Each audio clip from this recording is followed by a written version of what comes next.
आपली टोपी घ्या, आपल्या डोक्यावर टोपी घ्या. सगळं भगवं वातावरण झालं पाहिजे. पाठीमागे भरपूर शिल्लक टोप्या आहेत. तसेच 2-4 मराठा सेवकांनी गर्दीत फिरा टोप्या घेऊन. जे कोणी रिकाम्या या ठिकाणी डोक्याने असतील त्यांच्या डोक्यावर टोपी ठेवा.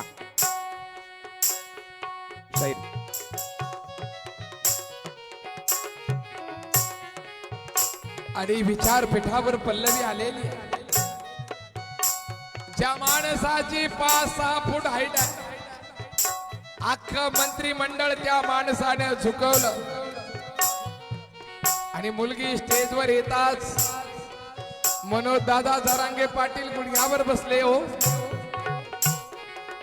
आणि ती बापलेकाची भेट शहागड मध्ये त्या 40,000 मराठ्यांनी पाहिलेली आहे. तो भावनिक प्रसंग आहे. एक मुलगी आपल्या बापाला विनंती करते, बाबा आपण या मराठा समाजासाठी उपोषण करताय बाबा, कधी हे मराठे एकत्र येतील बाबा, हा समाज कधी एकत्र येईल बाबा.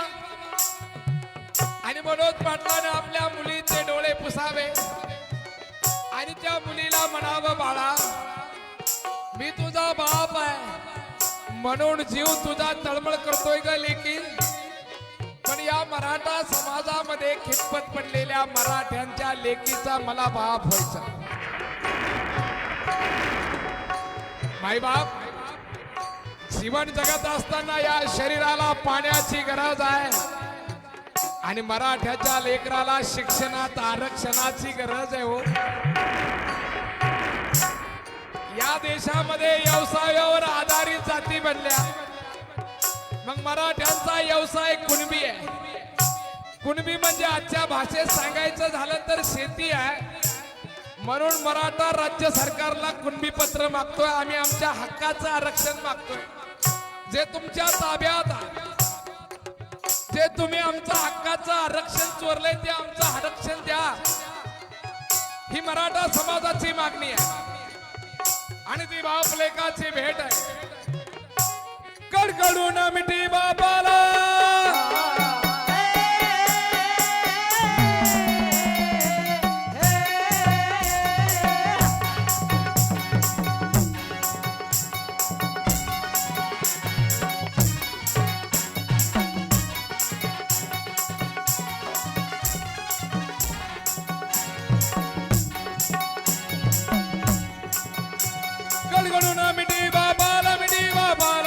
बाबाला मिठी बाबा, पाणी आले डोळ्याला, पाणी आले डोळ्याला, पाणी आले डोळ्याला, पाणी आले डोळ्याला होती, पाणी आले डोळ्याला होती, पाणी आले डोळ्याला होती. आणि शहागडचं उपोषण पाटलाने गाव निवडलेलं. आता हे 35वं उपोषण कुठं करायचं? मराठा आरक्षणाचा वणवा कसा पेटायचा, या माझ्या मराठा समाजाला कसा न्याय द्यायचा आहे. म्हणून अंबड परिसरामध्ये एक छोटस सुंदर गाव आहे. गाव मराठ्याचं आहे. गावामध्ये 18 पगड जात गुड्या गोविंदाने नांदते आणि 18 पगड जातीच्या लोकांना मनोज पाटलाला मराठा आरक्षण उपोषण करण्यासाठी गाव दिलं. गावाचं नाव आहे सराटी अंतरवाली. आणि आनंदाचं वातावरण आहे.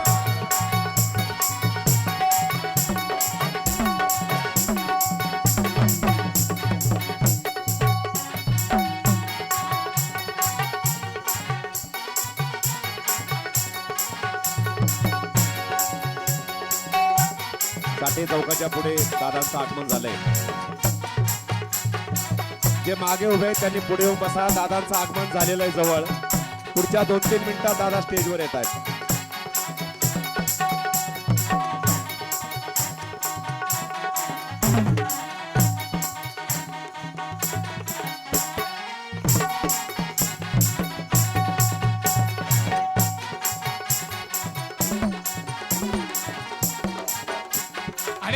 की आंतरबालीच्या मराठ्यांनी मनोज दादाच्या उपोषणासाठी एक सुंदर असा विचारपीठ निर्माण करून दिलेला आहे आणि त्या विचारपीठावर ज्यांना बघून आपल्याला प्रेरणा मिळते महाराष्ट्राच्या दरी कपारी लढला शिवराया लल्ला शिवराया, लल्ला शिवराया, टाळ्या टाळ्या टाळ्या गजर करा सगळे महाराष्ट्राच्या टाळ्या दरी वाजवा कपारी लढला शिवराया लल्ला शिवराया, लल्ला शिवराया, महाराष्ट्राच्या दरी कपारी लढला शिवराया लल्ला शिवराया, लल्ला शिवराया. आणि सिंधभूमीच्या स्वातंत्र्याचा घातला पाया शिवरामा शिवरावती, शिवरामा शिवरावती, शिवरामा शिवरावती, शिवरामा शिवरावती. असं विचारपीठ निर्माण करून दिलेलं आहे आणि आमच्या या बयाची गडबड सुरू झालेली आहे हौसा मावशीनं कौसा मावशीला म्हणावं अगं शेती काम आवरून घे ग आज आपल्या गावामध्ये मनोज पाटील येणार आहे आणि कौसा मावशीनं म्हणावं एक कोण ग मनोज दादा तिने म्हणावं आपण नुसतं शेतात राबतो ग आणि राबलेल्या पैशाला आपण आपल्या लेकराला शिकवतो आणि आपल्या लेकरा बाळाची चिंता आपल्या लेकरा बाळाला आपण नोकरीला लावावं असं वाटतं का नाही वाटतं ग मग तो मनोज दादा आपल्या लेकरा बाळाला आरक्षण मागतोय आरक्षण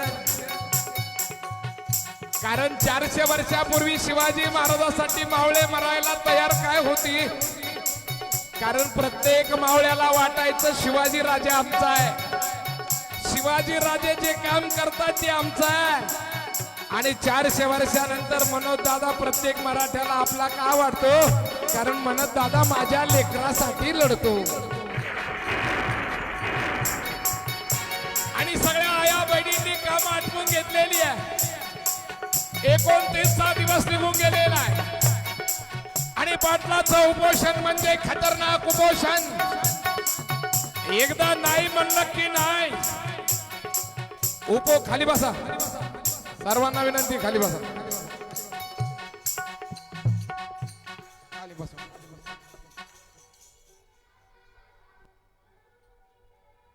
मनोजदादा जरांगे पाटील यांचं शिवतीर्थावरती आगमन झालेलं आहे आपण सगळ्यांनी टाळ्यांचा कडकडाट करायचा आहे दादांचं आगमन शिवतीर्थावरती झालेलं आहे या ठिकाणी छत्रपती शिवाजी महाराजांना अभिवादन करून मनोजदादा या घोंगडी बैठकीच्या ठिकाणी येणार आहेत अतिशय जबरदस्त स्वागत आहे शिवतीर्थावर बाहेर पाय ठेवायला जागा नाही इतकी गर्दी आपल्या शिवतीर्थावरती आहे ऊन वारा वादळ याची कशाची पर्वा न करता मनोजदादा जरांगे पाटील हे रात्रंदिवस समाजासाठी लढत आहेत मावळ्यांनो दादांनी उन्हाची पावसाची कशाचीही या ठिकाणी कशाची तमा बाळगलेली नाही परंतु मनोजदादा मात्र आपल्या सगळ्यांसाठी लढत आहेत म्हणून माझी सगळ्या मायबाप जनता जनार्दनाला विनंती आहे कृपया कोणीही सावलीत बसू नका सगळ्यांनी पुढे खुर्च्यांवरती येऊन बसा आणि शिवतीर्थावरती दादांचं आगमन आहे दादांचं आगमन आहे शेवटचा पोवाड आहे त्यानंतर घोंगडी पूजन आपल्याला करायचं आहे अजून बराचसा या ठिकाणी कार्यक्रम आहे घोंगडी पूजन आपल्याला करायचं आहे शाहीर शेवटची डफावर थाप टाकतील आणि समाजाचं प्रबोधन करतील तत्पूर्वी आपण सर्वांनी सूचनांचं पालन करायचं आहे कुणी ड्रेस झोन मध्ये येण्याचा आग्रह करणार नाही पत्रकार बांधव त्या ठिकाणी पुढच्या मीडियाचा आपण रॅम्प तयार केलाय तिथे थांबतील ह्या रॅम्पवरती कुणीही या ठिकाणी थांबणार नाही याची आपण सर्वांनी काळजी घ्यायची आहे आलेल्या सर्व बांधवांना आपण सहकार्य करायचं आहे ज्यांनी खिचडी खाऊन झाली त्यांनी पुढे येऊन बसा आता खिचडी वाटप थोडा वेळ थांबवा या ठिकाणी घोंगडी बैठक संपल्यानंतर खिचडी वाटप सुरू होईल प्रिंट मीडियासाठी आपण पुढे खुर्च्या टाकलेल्या आहेत उजव्या बाजूला तिथे फक्त प्रिंट मीडियाचेच प्रतिनिधी बसतील याची आपल्या मराठा सेवकांनी नोंद घ्यावी आणि स्टेजवर या ठिकाणी आपली कुणाचीही गर्दी राहणार नाही आपण सगळेजण खाली थांबणार आहोत दादा या ठिकाणी येत आहेत पुढच्या 2 मिनिटांमध्ये आणि शिवतीर्थावर प्रचंड गर्दी आहे फटाक्यांची आतिषबाजी सुरू झाली आहे मराठ्यांचा बुलंद आवाज मनोजदादा जरांगे पाटलांचं आगमन झालंय आपल्या बीडमध्ये टाळ्यांचा कडकडाट करायचा आहे सगळ्यांना विनंती आहे मी शाहिरांना विनंती करतो एक सुंदर असा शेवटचा प्रेरणादायी पोवाडा सादर करावा आणि त्यानंतर आपण लगेचच घोंगडी पूजन या ठिकाणी दादा याच्या अगोदर करून घेणार आहोत. प्रचंड टाळ्यांच्या जल्लोषात दादांचं स्वागत.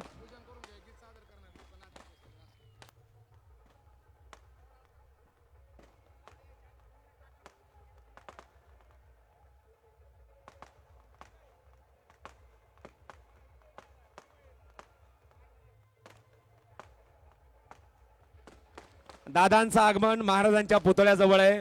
बाहेर प्रचंड जल्लोष सुरू आहे. प्रचंड जल्लोष आहे बाहेर. जोरदार टाळ्यांचा कडकडाट.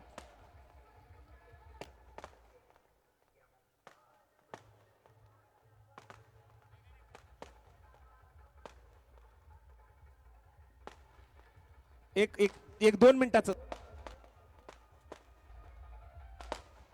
घ्यायचं का खाली. या ठिकाणी घ्या, खाली घ्या साहित्य. शाहिरांसाठी एकदा जोरदार टाळ्या. आपले शिवशाहीर अरविंद घोगरे पाटील आपल्या मराठा समाजासाठी रात्रंदिवस झगडतात. शिवजयंती असेल, शंभूराजे जयंती असेल, जिजाऊ जयंती असेल, यांनाच बोलायचं पोवाड्याला.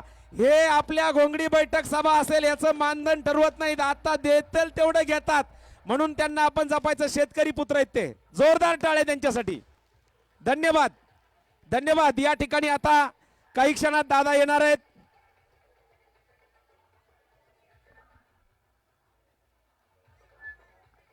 दादांचं आगमन आपल्या या बीड नगरीमध्ये, चंपावती नगरीमध्ये या ठिकाणी होत आहे आणि प्रचंड विराट असं स्वागत संघर्ष योद्धा मनोजदादा जरांगे पाटील यांचं या ठिकाणी होणार आहे. आपल्याला विनंती आहे, दादांचं आगमन आहे. काही क्षणात छत्रपती शिवाजी महाराज यांच्या पुतळ्याचं पूजन या ठिकाणी होणार आहे.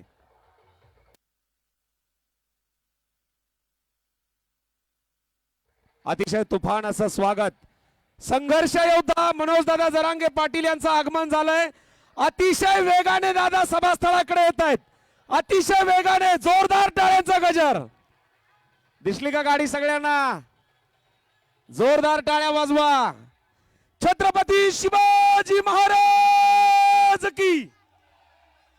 अतिशय विराट असं स्वागत मनोजदादा जरांगे पाटील यांचं. घोंगडी पूजन करून घ्यायचंय. घोंगडी पूजन करून घ्यायचंय. मी विनंती करतो, दादांसाठी बनवून आणलेली खास घोंगडी मंचावर आणायची आहे. मराठा सेवकांना विनंती आहे, घोंगडी हे वरचे सगळे माईक सगळं साहित्य खाली घ्यायचंय आणि घोंगडी पूजनाला या ठिकाणी सुरुवात होणार आहे. एक आगळा वेगळा उपक्रम या ठिकाणी राबवण्यात आलाय.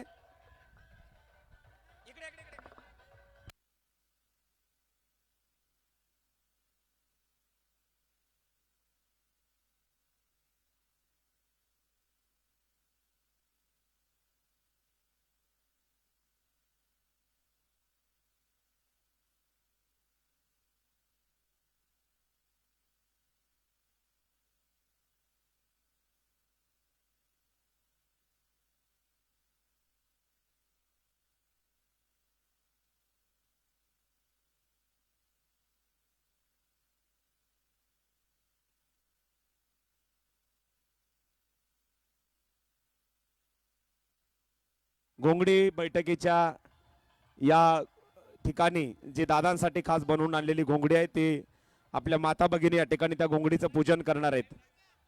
या ठिकाणी घोंगडी पूजन होणार आहे. एक आगळा वेगळा उपक्रम या ठिकाणी आहे.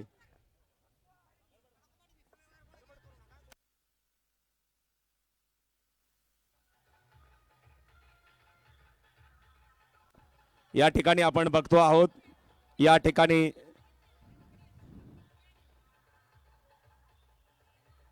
मराठा आरक्षण क्रांतिकारक संघर्ष योद्धा मनोजदादा जरांगे पाटील यांच्यासाठी खास करून आपण ही घोंगडी आज बनवून आणलेली आहे आणि त्या घोंगडीचं पूजन या ठिकाणी आपल्या सगळ्या माता भगिनी करणार आहेत आणि त्यानंतर या सभेला सुरुवात होणार आहे. घोंगडी व्यवस्थित अंतरायची अगोदर आणि त्यानंतर घोंगडीचं पूजन या ठिकाणी आपण करणार आहोत. घोंगडी अंतरून घ्या. या ठिकाणी घोंगडीचं पूजन या ठिकाणी आपल्या सगळ्या माता भगिनी करणार आहेत.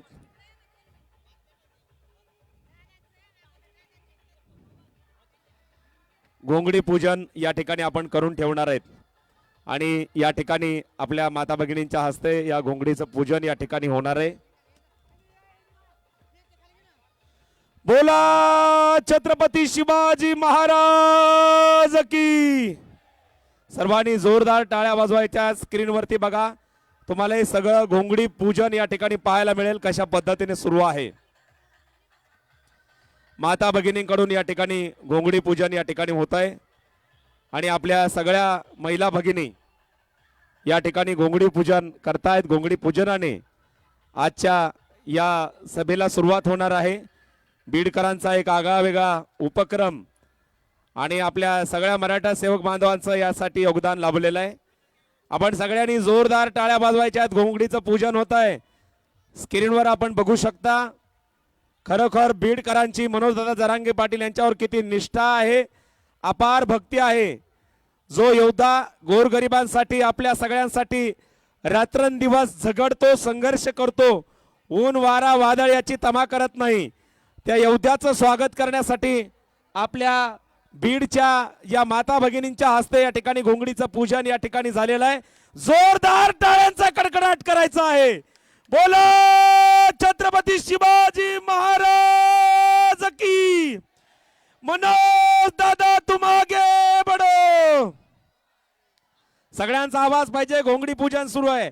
लढेंगे जीतेंगे. या ठिकाणी घोंगडी पूजन संपन्न झालेलं आहे आणि काही क्षणातच दादांच्या सभेला सुरुवात होणार आहे. धन्यवाद. यानंतर ही घोंगडी आता अंथरून ठेवायची आहे.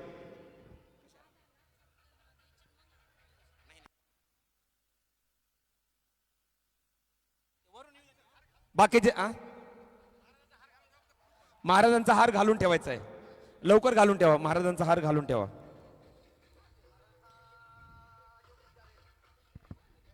दादांचं कुठल्याही क्षणी स्टेजवर आगमन आहे.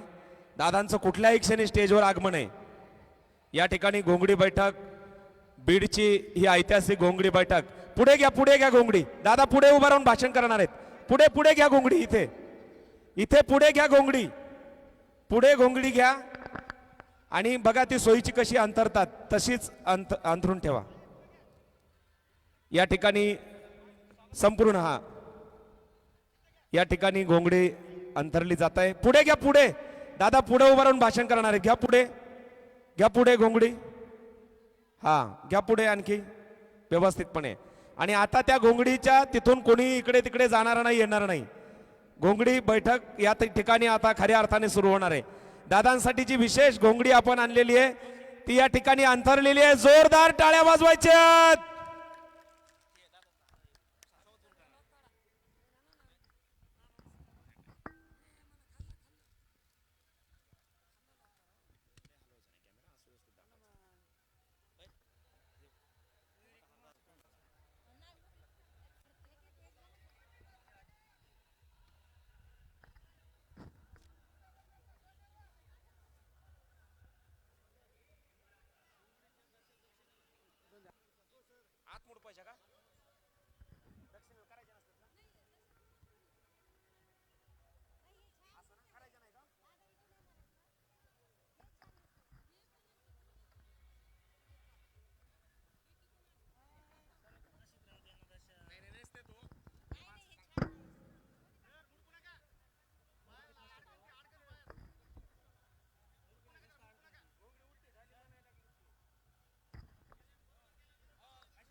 फुलं फुलं आहेत का? सुट्टी फुलं आणा. बरोबर आहे का दादा?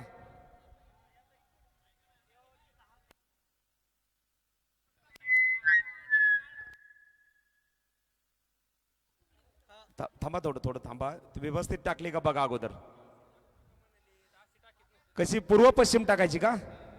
पूर्व पश्चिम का? मग दक्षिण उत्तर.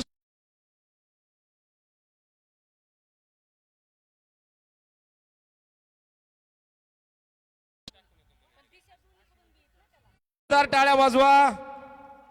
बरोबर आहे का? आता घ्या पुढे, घ्या पलीकडे घ्या. अलीकडे घ्या थोडी. ओके. टाका फुलांच्या पाकळ्या टाका त्याच्यावरती.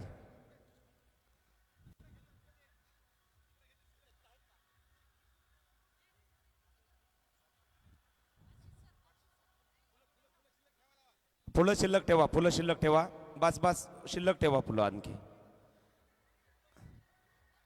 बीडच्या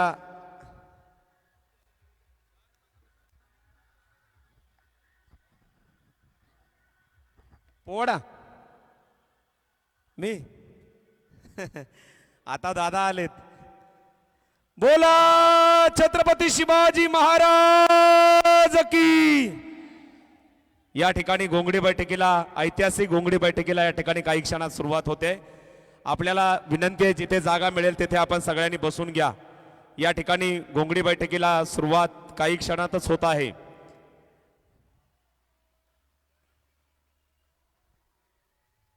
सर्वांनी आता खाली यायचं.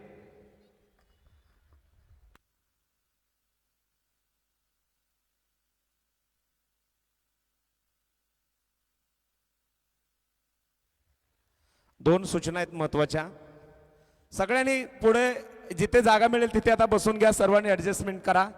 दादांचं आगमन झालंय. दादांचं सभेच्या ठिकाणी आगमन झालेलं आहे.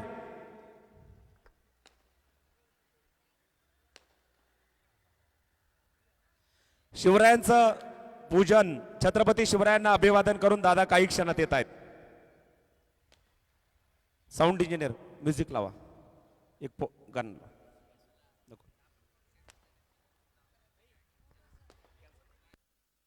नका नका लावू. घोषणा द्यायच्यात, घोषणा द्यायच्यात.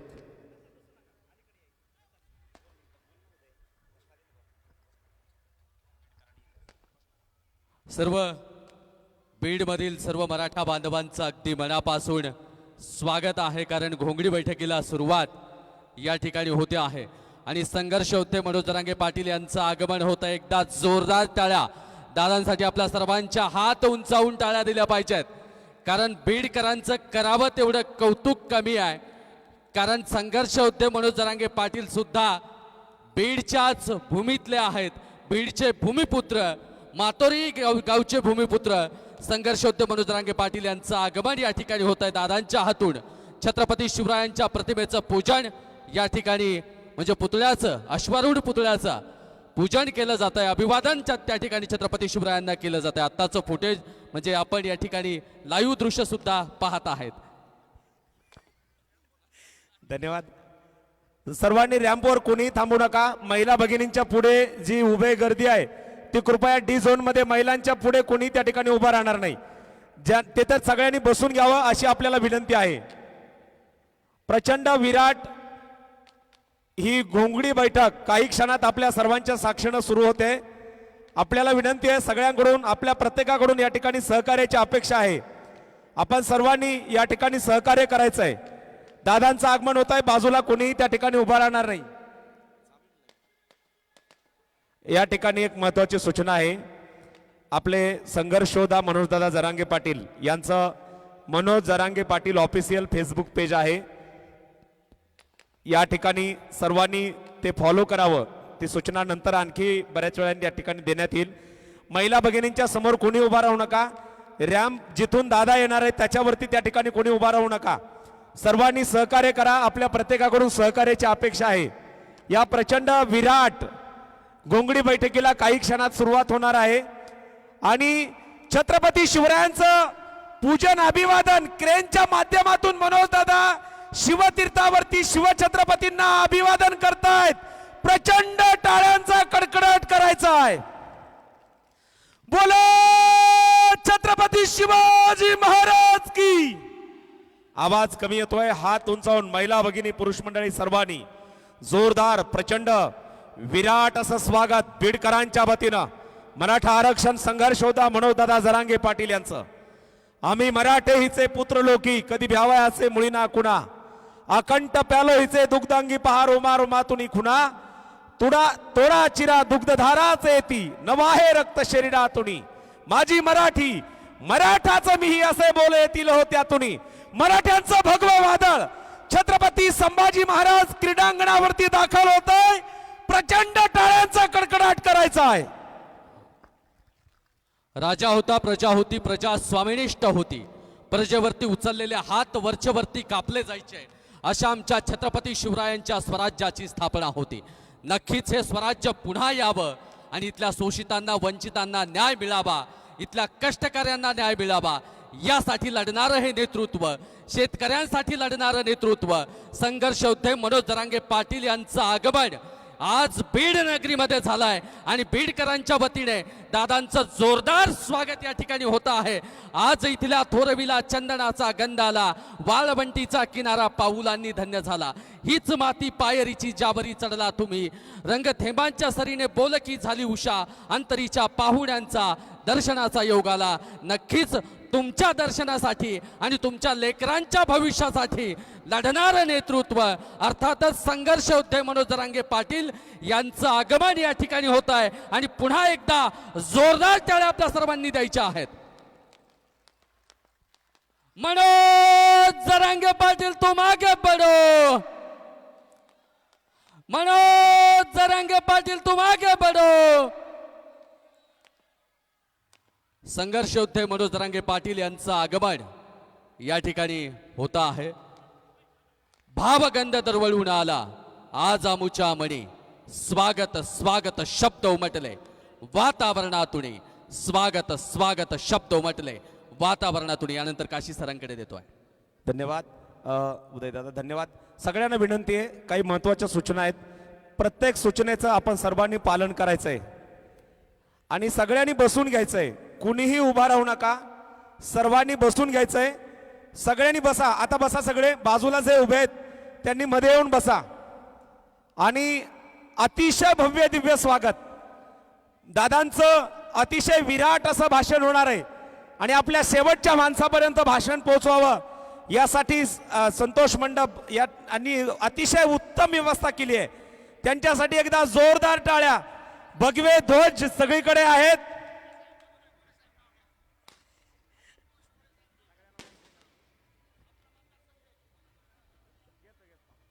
या ठिकाणी दादांचं प्रचंड स्वागत. या उजव्या बाजूला आपले सगळे मराठा सेवक बसलेले आहेत, डाव्या बाजूला मराठा सेवक बसले आहेत आणि हेच मराठ्यांची एकी आहे, हेच मराठ्यांचं मोठेपण आहे. एक समाज, एक नेता, एक भाषण आणि एकच मागणी, एक नेता मनोज दादा जरांगे पाटील. एक समाज, मराठा समाज, एकच मागणी मराठ्यांना ओबीसीतून आरक्षण आणि एकच भाषण संघर्ष योद्धा मनोज दादा जरांगे पाटील यांचं भाषण. आणि म्हणून मराठ्यांच्या एकजुटीचा हा विजय बीड मध्ये होतोय. बीड मध्ये ऐतिहासिक अशी घोंगडी बैठक या ठिकाणी पार पडत आहे. छत्रपती संभाजी महाराज क्रीडांगणावर शिवतीर्थावर संघर्ष योद्धा मनोज दादा जरांगे पाटील यांचं आगमन या ठिकाणी झालेलं आहे. मुख्य प्रवेशद्वारातून दादांचं आगमन पुढे होत आहे. दादांचं आगमन झाल्यानंतर जो पुढचा रॅम्प आहे दादांना येण्यासाठीचा, त्या ठिकाणी फक्त दादाच त्यांच्या सोबत येतील. स्टेजवर कोणीही एकही व्यक्ती या ठिकाणी थांबणार नाही. ज्या महिला भगिनी दादांचा सत्कार करणार आहेत त्या देखील सत्कार झाल्यानंतर खाली येणार आहेत. स्टेजवर एकही व्यक्ती थांबणार नाही याची नोंद आपल्या सगळ्यांकडे असावी. या ठिकाणी आपल्याकडे नोंद असावी. महिला भगिनींच्या पुढे कोणी उभा राहणार नाही तिथे जवळ. आणि इकडे सुद्धा सगळ्या मराठा सेवक इथे जे उभा राहिलेले आहेत सगळ्यांनी पुढे या, चला पुढे या. दादांचं आगमन या ठिकाणी, या सभा स्थळावरती घोंगडी बैठकीच्या ठिकाणी झालेलं आहे. आपल्या सर्वांच्या वतीनं दादांचं प्रचंड विराट स्वागत देखील आपण सगळेजण करणार आहोत. अतिशय तुफान असं स्वागत मराठा योद्धा मनोज दादा जरांगे पाटील यांचं.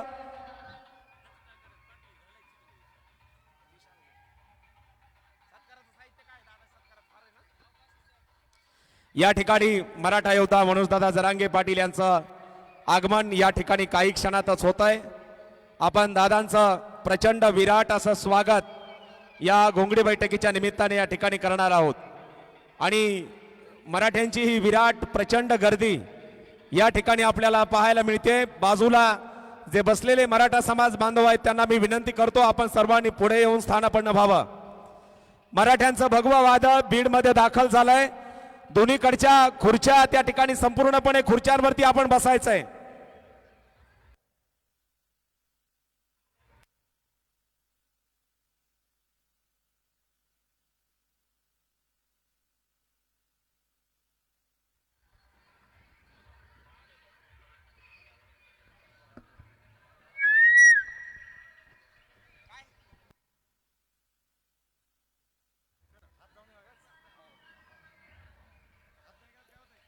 एक महत्वाची सूचना आहे, सर्वांनी आपले मोबाईल सांभाळायचे शेवटपर्यंत.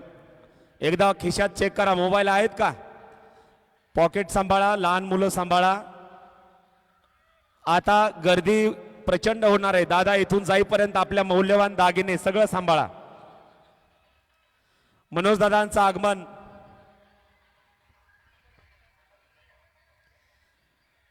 बीड विधानसभा मतदारसंघातली ही घोंगडी बैठक होत आहे आणि आपल्या बैलगाड्या पोहोचल्या की नाही? खूप दूरवरचा प्रवास आहे, पोहोचलेल्या शहरात, परंतु इथे सभा ठिकाणी यायला वेळ होतोय. या ठिकाणी या पोहोचल्यानंतर त्यांना हळुवारपणे या बाजूच्या कोपऱ्यात येण्यासाठी रस्ता उपलब्ध करून द्यायचा आहे. संघर्ष योद्धा मनोजदादा जरांगे पाटील यांचं आगमन या सभेच्या ठिकाणी या ठिकाणी होताना आपल्याला पाहायला मिळतंय. सगळ्यांना विनंती आहे, आपण त्या ठिकाणी बसून घ्यावं, जिथे जागा मिळेल तिथे बसून घ्या. आणि काही क्षणातच आपण मनोजदादांचं या रॅम्पवरून आगमन सुरू होईल, तेव्हा जे चोपदार आहेत दादांच्या पाठीमागे चालतील आणि या रॅम्पवरून दादांच्या समवेत रॅम्पवरून कोणीही चालू नये, फक्त ओनली वन दादा या ठिकाणी चालतील, याची नोंद आपण सर्वांनी ठेवावी. छत्रपती संभाजी महाराज क्रीडांगणावर शिवतीर्थावरती कोट्यावधी मराठ्यांचं काळीज मनोजदादा जरांगे पाटील यांचं आगमन या ठिकाणी झालेलं आहे. आपण सर्वांनी प्रचंड टाळ्यांचा कडकडाट करायचा आहे, दादांचं स्वागत करायचं आहे. दादांचं आगमन शिवतीर्थावरती आणि या छत्रपती संभाजी महाराज क्रीडांगणावर होणाऱ्या मराठ्यांच्या घोंगडी बैठकीच्या निमित्ताने दादा आपल्या सगळ्यांना संबोधित करणार आहेत. संपूर्ण महाराष्ट्राचं लक्ष आजच्या घोंगडी बैठकीकडे लागलेलं आहे.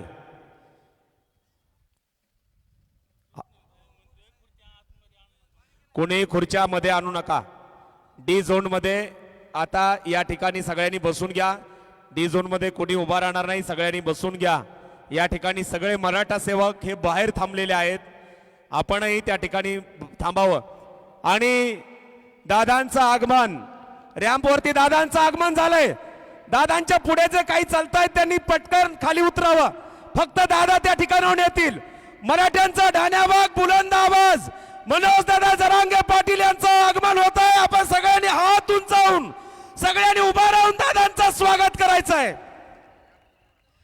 छत्रपती शिवाजी महाराज की घोषणांचा आवाज जोरदार पाहिजे.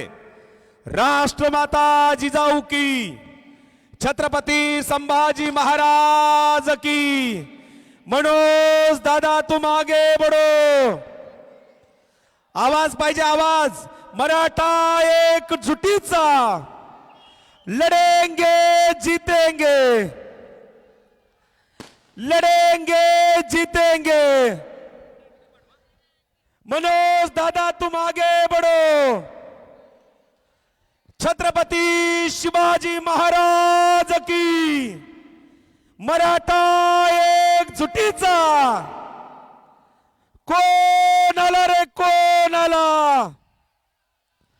सर्वांनी प्रचंड टाळ्यांच्या कडकडाट दादांचं स्वागत आपल्या सर्वांच्या वतीनं होत आहे. अतिशय विराट असं स्वागत मराठा आरक्षण संघर्ष योद्धा मनोजदादा जरांगे पाटील यांचं या बीड नगरीमध्ये. मी दादांना विनंती करतो, आपण छत्रपती शिवाजी महाराज यांच्या पुतळ्याचं पूजन करून आजच्या या घोंगडी बैठकीला या ठिकाणी सुरुवात करावी. मनोजदादा जरांगे पाटील यांच्या हस्ते शिवरायांच्या पुतळ्याचं पूजन या ठिकाणी संपन्न होतोय. छत्रपती शिवाजी महाराज की. मराठा एकजुटीचा. यानंतर मराठा माता भगिनी या ठिकाणी संघर्ष योद्धा मनोजदादा जरांगे पाटील यांचं औक्षण करतील, दादांना आशीर्वाद देतील, दादांचं संपूर्ण बीडकरांच्या वतीनं या ठिकाणी स्वागत करतील. ज्या मराठा माता भगिनी आहेत त्यांच्या हस्ते दादांचं या ठिकाणी औक्षण होत आहे आणि स्वागत होत आहे. इडा पिडा टळू दे आणि शिवबाचं राज्य येऊ दे. मनोजदादा जरांगे पाटील यांना उदंड आयुष्य, निरोगी दीर्घायुष्य लाभो आणि आपल्या मराठ्यांच्या वाघामध्ये एक ताकद सामर्थ्य निर्माण व्हावं अशी टाळ्या वाजून आपण कडकडाट करायचा आणि आशीर्वाद द्यायचे आहेत.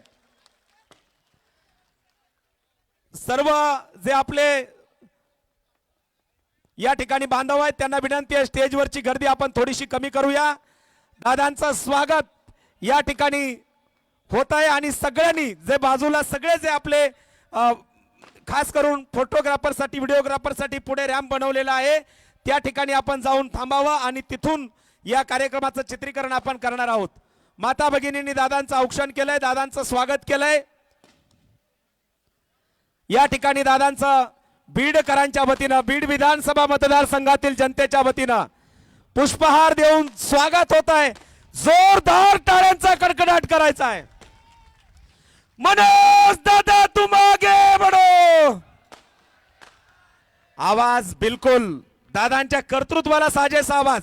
प्रत्येकाने हाताच्या मुठी आवळा, वरती घ्या हात. मनोज दादा तुम आगे बढ़ो. छत्रपती शिवाजी महाराज की, राष्ट्रमाता जिजाऊ की. मराठ्यांना ओबीसीतून आरक्षण, मराठ्यांना ओबीसीतून आरक्षण. लढेंगे जीतेंगे, लढेंगे जीतेंगे. मराठा एकजुटीचा. एकदा हात वर करा, एकदा सगळे कॅमेरे महाराष्ट्राचं लक्ष आहे. सगळ्यांनी एका गजरात टाळ्यांचा कडकडाट. पाटील पाटील सर्व प्रत्येक वांगे पाटील यांना मी विनंती करतो या विराट घोंगडी बैठकीला आपण संबोधित करावं. टाळ्यांच्या कडकडाट दादांचं स्वागत. हिंदवी स्वराज्याचे संस्थापक राजे छत्रपती शिवराय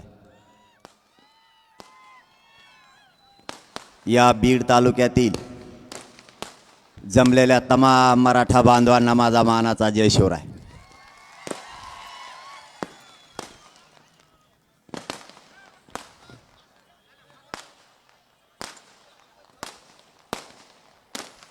मराठा समाजाच्या आरक्षणाच्या बैठकीसाठी आपल्या तालुक्यातील सगळा बांधव स्वतःच्या मराठ्याच्या लेकराला न्याय मिळावा म्हणून एकजूट झालाय. आपण राज्यभर मराठा आरक्षणाच्या बाबतीतच्या बैठकाचं आयोजन केलंय. 288 मतदारसंघात या मराठा समाजाच्या घोंगड्या बैठका होणाऱ्या. प्रत्येक हे कसं काय संपणार आहे.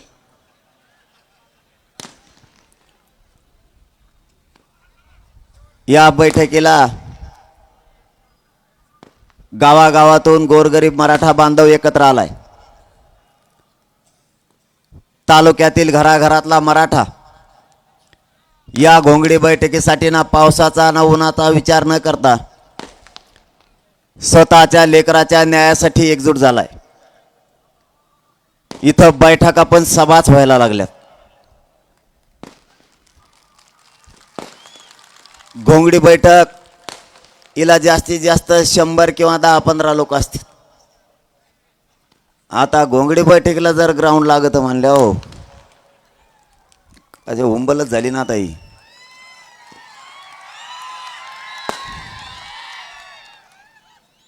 आणि म्हणून ते मला शेत येतात बघा आणि रच्ची बी येतात.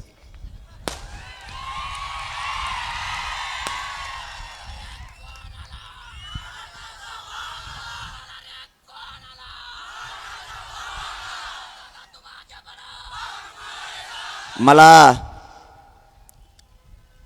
आणि माझ्या समाजाला फक्त आरक्षणाचा न्याय पाहिजे. यासाठी माझा मराठा समाज पेटून उठलाय. तुम्ही किती शिव्या घातल्या, माझा मात्र मराठा समाज स्वतःच्या जातीपासून आणि लेकरापासून मागं नाही हटू शकत. किती काहीही केलं तरी आता मागं नाही सरकायचं. आता ही आरपारची एकदाची लढाई आहे. एकदाच आता जे होईल ते होऊ द्यायचं, परंतु मराठ्यांना आरक्षण मिळून द्यायचं, ते पण ओबीसीतूनच. कितीही आडवे येऊ द्या, आता थांबत नाही. आता तर नवीन नवीन फडणवीस साहेबांनी आमदार उभा केलेत, एकाचड एक. कुणी कापून टाकीन म्हणतंय, कुणी तुकडे करीन म्हणतंय. आता काय याचे तुकडे करतोय काय माहिती. स्टाईल आहे. मराठा समाजाचे लेकरं मोठे व्हावे त्यांना का वाटत नाही? आम्हाला काय विचारता? कोणचा पक्ष आणि कोणचा नेता आम्हाला तुम्ही काय विचारता? तुम्हाला गरीब मराठा मोठा व्हावा असं का वाटत नाही?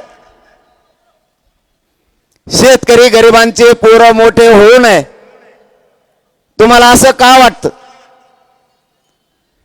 माझ्या गरीब मराठ्यांनी रात्रंदिवस काम केलं, त्याचा लेकरू अधिकारी बनू नये असं तुम्हाला का वाटतं?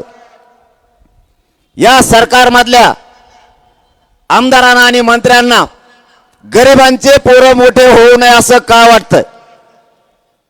का तुम्ही हट्ट धरलाय तुमचा नेता आणि पक्ष मोठा करण्याचा? तुम्ही या समाजासाठी कधी बोलणार आहेत की नाही?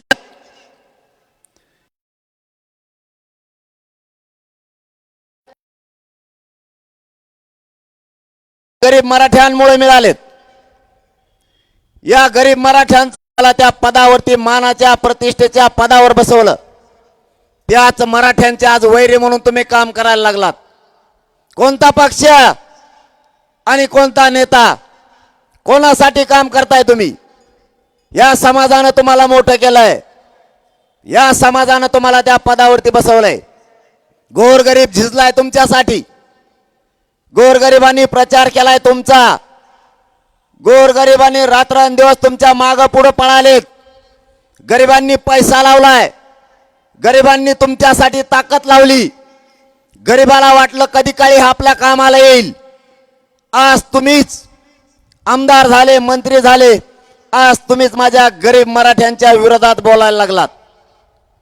देवेंद्र फडणवीस, तुम्हाला मराठ्यांनी कधी काय कमी केलं? प्रत्येक मराठ्यांनी स्वप्न बघितलं तुम्ही सत्तेवर बसला पाहिजेत. आज तुम्ही सत्तेवर बसलात, तर त्या सत्तेचा उपयोग माझ्या गरीब मराठ्यांच्या विरोधात तुम्ही करायला लागलात. मराठ्यांचेच आमदार मराठ्यांच्याच विरोधात उभा केलेत. तुम्हाला असं करायचं तरी काय? तुम्हाला तुमच्या संपत्तीसाठी गरीब मराठा कायमचा मारायचा की काय? गरीब मराठ्यांमुळेच तुम्हाला ते ऐश्वर्य बघायला मिळालंय. गरीब मराठा जर तुमच्या पाठीशी नसता तर तुम्हाला आयुष्यातही ते ऐश्वर्य बघायला मिळालं नसतं. आज ज्या पैशाच्या मस्तीवर तुम्ही बोलताय, तो पैसा सुद्धा या गरीब मराठ्यांमुळेच तुम्हाला मिळालाय. तुम्ही आज ज्या संपत्त्या घेतल्यात, त्यापासून तुमचं सगळं कुटुंब धोक्यात आलंय. या मराठ्यांमुळेच तुम्हाला ती शान होती. आज मराठ्यांनी तुमच्या डोक्यावरचा हात काढला तर तुमच्या संपत्त्या तर जाणार, पण तुम्ही सुद्धा कायमच्या घरी जाणार. मी काय चुकीचं केलंय? देवेंद्र फडणवीस साहेबांना माझा सवाल आहे, मी काय चुकीचं केलं? गरीब मराठ्यांना आरक्षण मागितलंय, ते देण्याऐवजी तुम्ही षड्यंत्र करायला लागलात, खोट्या केसेस करायला लागलात. आमदार आमच्या विरोधात उभा केलेत, तेही मराठ्यांचेच. काय चूक झाली? मराठा आरक्षण मागितलं ही आमची चूक आहे का? आम्ही तुम्हाला दोन्ही हाताने दिलंय. आज आम्हाला देण्याची वेळ आली तर तुम्ही षड्यंत्र करायला लागलात. मराठा आरक्षण मराठ्यांच्या पोरांसाठी मागितलंय. तुम्हाला नाही कळणार फडणवीस साहेब, आरक्षणामुळं आमच्या पोरांचं किती वाटोळं झालंय ते नसल्यामुळं. आज रस्ती जाताना आणि येताना सुद्धा मराठ्यांचे पोरं भेटतायत, मराठ्यांचे मायबाप भेटतायत आणि सांगतायत आरक्षण मिळालं, माझं पोरग MBBS ला लागलं. कोणी सांगतं पोलीस अधिकारी झालंय, कोणी सांगतंय नायब तहसीलदार झालंय. हा आनंद या मराठ्यांना बघायचा आहे. तुमच्या डोळ्यात फडणवीस साहेब आमचा आनंद का खुपतोय का मराठ्यांचे लेकर अधिकारी झालेले तुम्हाला बघायचे नाहीयेत? काय चुकीचं पाऊल मराठ्यांनी उचललंय आतापर्यंत? स्वतःच्या लेकराला न्याय फक्त मागितलाय. दुसरं तुम्हाला मागितलं काय? तर तुम्ही षड्यंत्र करून मराठ्यांच्या अंगावरती मराठ्यांचेच लोक घालायला लागलात. कुठं पाप फेडणारे तुम्ही आहे? तुम्ही काहीही केलं, फडणवीस साहेब, मराठा तुम्हाला हटत नसतो. तुमची पाठ पुरविणार, तुम्हाला लोळविल्याशिवाय मराठा आता माग हटत नाही. तुम्ही कोणत्या मस्तीत जगायला लागलात तुम्हालाच कळत नाहीये. आम्ही काय चूक केली? आरक्षण मागितलं, ही चूक? तुम्ही आम्हाला आमचं आरक्षण द्या. कालही सांगितलं आणि आजही सांगतो, या बीडच्या नगरीतून जाहीर सांगतो, मला आणि माझ्या समाजाला राजकारणात जायचं नाही. तुम्ही आमचं आरक्षण द्या, तुमचं राजकारण तुम्हाला लकलाभ. पण जर तुम्ही आरक्षण नाही दिलं तर माझ्या समाजाला न्याय देण्यासाठी माझ्या समोर पर्याय नाही. आम्हाला सत्ता काबीज करावी लागणार आहे आणि आम्ही मराठी हटणार नाही म्हणजे नाही. तुम्ही जर आरक्षण नाही दिलं, त्या छगन भुजबळचं ऐकून मराठ्यांना जर विरोध केला तर तुमचे 113 घरी गेले म्हणून आजच तुम्ही लिहून ठेवा. मी या समाजासाठी वाटेल ते करायची माझी तयारी. तुम्ही आमच्या वेदनाशी आणि भावनेशी खेळताय. तुम्ही जाणून बुजून आम्हाला त्रास देताय, हे माझ्या मराठ्यांच्या लक्षात आलंय. मराठ्यांना सुद्धा सांगतो, तुमचे पक्ष जरा थोडे आता बाजूला ठेवा. तसे बीडवाल्याने ठुलेतच म्हणा, पार्ट्या तर नाहीत ना, इकडून अर्धे इकडून अर्धेत म्हणून म्हणलं. अहो ना, दिसलं म्हणून बोललो. आपलं कसं असतं, पण बीडची एकी अंतरा चॅलेंज नाही भाऊ तिला. चांगल्या चांगल्याचे बीड पुढं बटणं बंद पडेल, चांगल्या चांगल्याचे.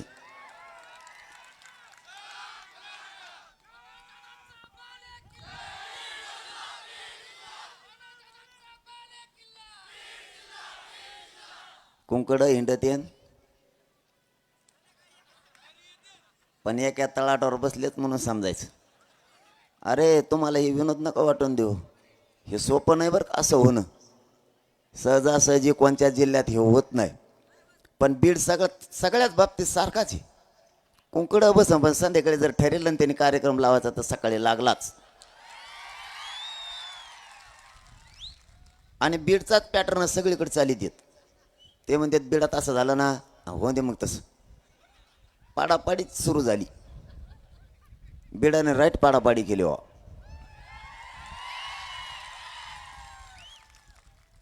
मी कौतुक याच्यासाठीच करतो तुम्हाला की खरंच मानावं लागेल. सहजासहजी ही गोष्ट होत नाही.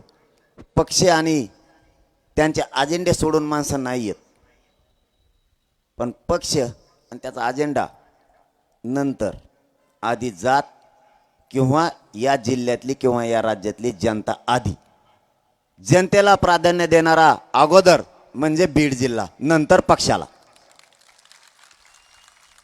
तुमचं कौतुक यासाठी, जातीसाठी, गोरगरीब लेकरांच्या आणि जातीच्या पाठीशी उभा राहिलात. तुम्हाला मनापासून मानाचा जय शिवराय. कारण कुठंतरी मन भरून येतं. हे चित्र पाहिल्याच्या नंतर मन भरून येतं. नको आम्हाला पक्ष आणि नको आम्हाला नेता. आम्हाला जात आणि जातीच्या लेकराचा आक्रोश आणि वेदना बघायच्यात. हा विचार घेणारा खरा जातवान मराठा असतो. आणि तो विचार बीडच्या प्रत्येक पक्षातल्या मराठ्यांनी स्वतःच्या अंगात बाळगेला आहे की आधी जात नंतर पक्ष. म्हणून तुमचं कौतुक आहे. यांना आपल्या वेदना बाकीच्यांना नाही दिसत. मराठ्यांनाही पुन्हा एकदा सांगतो, गोरगरीब मराठ्यांनी जागावा. कितीही मार खायची वेळ आली तरी खायचा.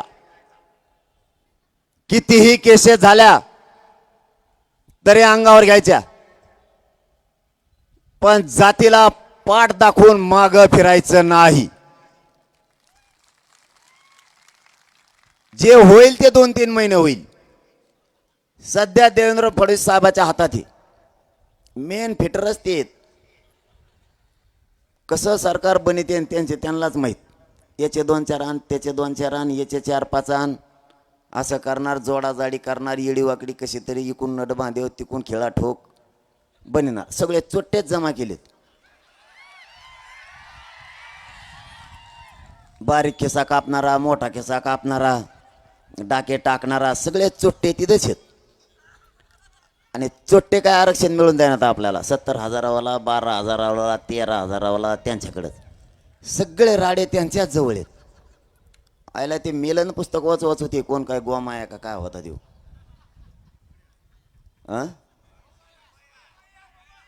हा सोमया ती आप्पा दिसतच नाही आता. आणि ते कदारला ना पुस्तकं वाचू ते एक एक धरून आणतंय भ्रष्टाचारी करणार की फडवणीस लगेच त्याच्याकडे घेतो. त्याने पुस्तकं फेकून दिले ना, झोपत आहे आता. जाऊन द्या मला तिकडं. ते एक एक सापडून आणताय आणि एक एक त्याला धुवून काढीत आहे. याच्या पक्षात घेतलं की मोकळाच होतो माणूस. काल जर एखादा म्हणला तो चौकशी लागली ना, आज जर तो त्याच्याकडे गेला की नील झाला. काय चालितान काय नाही. आणि मला म्हणते जातीवादी, मला म्हणते हे राजकारणाचा बोलत नाही. पुन्हा एक शब्द देतो मी, राजकारणाचा शब्द सुद्धा काढत नाही. देवेंद्र फडणवीस साहेब राजकीय काही शब्द काढत नाही. आमचं आरक्षण देऊन टाका, तुमचं राजकारण आणि तुमचा प्रचार तिकडंच राहू द्या. पडा नाही तर निवडून या, नाही तर तिकडे नदीने जा. काय देणं घेणं नाही आम्हाला. पण तुम्ही नाही दिलं मग मी राजकीय बोलणार. काय चुकीचं बोलतोय का? आता तुम्ही नाही दिल्यावर माझ्या पुढं पर्याय काय? यांना वेदनाच आपल्या लेकराच्या कळत नाहीत. मराठ्यांना सुद्धा सांगतो, यापुढं कितीही त्रास झाला तरी हटायचं नाही. 2-3 महिने त्रास होईल, त्याच्यानंतर बघू. त्याच्यानंतर बघायला राहतच काही नाही. म्हणून ते निवडणुका पुढं ढकलायला लागलेत. कधी डिसेंबर तर कधी नोव्हेंबर. त्या नगरपंचायती जिल्हा परिषदा पुढं ढकलल्यात. तशीच 15-1 वर्ष तरी विधानसभा पुढं ढकला लागणार आहे. मराठा काय 10-15 वर्ष ठेप्याला येत नाही आता. मग तुम्ही जर प्रश्न नाही सोडला तर यांनाही भर निघत नाहीये. ही खड्डालाही मोठा आहे. एकटाच 50-55% मराठा आहे. आणि ही भर काढणं म्हणजे किती जमा केले तरी भर निघत नाही. राखीव सगळे मराठी जिकडे मतदान करते तिकडे निघणार आहेत. राखीव 48 का 56 काहीतरी आहेत. 54 का काय जितके असते तितके 10-5 कमी जास्त होणार. काही अडचण आहे का? इथं गणित थोडंच आहे. परीक्षेला थोडेच बसलो आपण. आपण काय गणित शास्त्रज्ञ थोडंच आहेत. त्याच्या गणभोज बळवणी तेव गणित शास्त्रज्ञ आहे त्याच्या हाताखाली. फडणवीसांच्या हाताखाली गणित शास्त्रज्ञ तेव. असा हिशोब जोडी तो सगळे मराठी विरोधात घालून बसला. आणि आता संभळीत येत 1, 2, 4 इकडे तिकडे. आपल्याला किती त्रास झाला तरी वेदना मात्र लेकराच्या डोळ्यासमोरच्या विसरू नका. याच्यासाठी घोंगडी बैठक. तुम्ही केलेल्या कामाचं चीज झालं पाहिजे. तुम्ही कष्ट केले, लेकरं शिकवलेत, पैसे कमी पडले व्याजाने काढले, जास्तीचे कमी पडले उस तोडायला गेलात, आणखीन कमी पडले जमिनी विकल्या. आपल्या लेकराला शिकवण्यासाठी कधीच मराठ्यांनी काटकसर केली नाही. पण आरक्षणापायी जर तुमचे लेकरं अधिकारी बनणार नसले तर तुम्हाला ते आरक्षण त्या लेकराला मिळवून द्यावं लागणार आहे. ते मिळवून देण्यासाठी ज्या संकटाला सामोरं जावं लागेल त्या संकटाला सामोरं जा. मागं कोणी आता हटू नका. कारण अशी संधी पुन्हा मराठ्यांना नाहीये. या संधीचं सोनं केलं पाहिजे मराठ्यांनी. तुमच्या कष्टाची जाण तुम्ही स्वतः ठेवा. आपल्या लेकराला आयुष्याचं द्या. ज्या पक्षाला आणि ज्या नेत्याला मोठं करायला नको होतं तुम्ही त्याला मोठं केलं आणि आयुष्याचं दिलं. आज त्या जाती आपल्या विरोधात उलटल्यात. आपले असूनही आपलेच आमदार खासदार आणि मंत्री आपल्या विरोधात उतरलेत. माझा तुम्हाला सवाल आहे, यांना तुम्ही मोठं का केलं? ज्या लोकांना मोठं केलं तेच आपल्या लेकराच्या आरक्षणाच्या विरोधात ताकदीने उतरलेत. म्हणून आता या पुढच्या काळात आपलेच लेकरं मोठं करण्यासाठी लढायचं मराठ्यांनी शिका. तुमचे लेकरं बर्बाद तुमच्या हाताने होऊ देऊ नका. तुमच्या लेकराला बर्बाद करण्याची जबाबदारी तुमच्या स्वतःच्याच खांद्यावर तुम्ही घेऊ नका. या राजकीय पक्षाच्या लोकांना मोठं करून तुमचे स्वतःचे लेकरं आत्महत्या करायला लागले त्या आरक्षणापायी.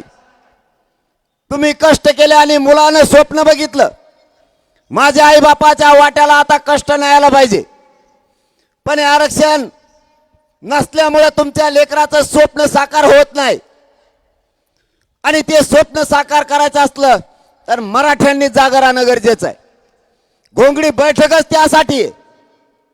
स्वतःचे लेकर आणि स्वतःची जात आता वाचवा. जात आणि लेकर मरू देऊ नका. दुसऱ्याचे लेकर मोठे करण्यात आनंद व्यक्त नका करू. गुलाल त्यांच्या डोक्यावर टाकायचा, डीजे त्यांच्यासाठी लावायचा, खांद्यावर घेऊन त्या नेत्याला नाचायचं. याच्यात तुम्हाला कोणता आनंद आहे? कोणची मर्दानगी गाजवताय मराठ्यांनो? स्वतःचे लेकर आत्महत्या करायला लागलेत. जाती आरक्षणाला ज्यांना ज्यांना मिळाले त्या सगळ्या जाती तुमच्या डोळ्या देखता पुढे गेल्यात. तुमच्या जातीचे लेकर रोज आई बापापाशी रडताय, आम्हाला आरक्षण नाहीये. भाजपातल्या मराठ्यांना जाहीर आव्हान करतोय, काँग्रेस, शिवसेना, राष्ट्रवादी सगळ्याच पक्षातले गरीब मराठी पक्षाच्या बाजूने ओढायचं बंद करा. भाजपमधल्या मराठ्यांना, गोरगरिबांना सुद्धा त्यांचे लेकर प्रश्न विचारणार आहेत. बाबा, तुम्ही ज्या पक्षात काम करताय त्या पक्षाचे नेते मला का आरक्षण देत नाहीत? हा प्रश्न तुमचे लेकर तुम्हाला विचारणार आहेत. काय नाही, बैलगाड्या आल्यात, बसा ना खाली.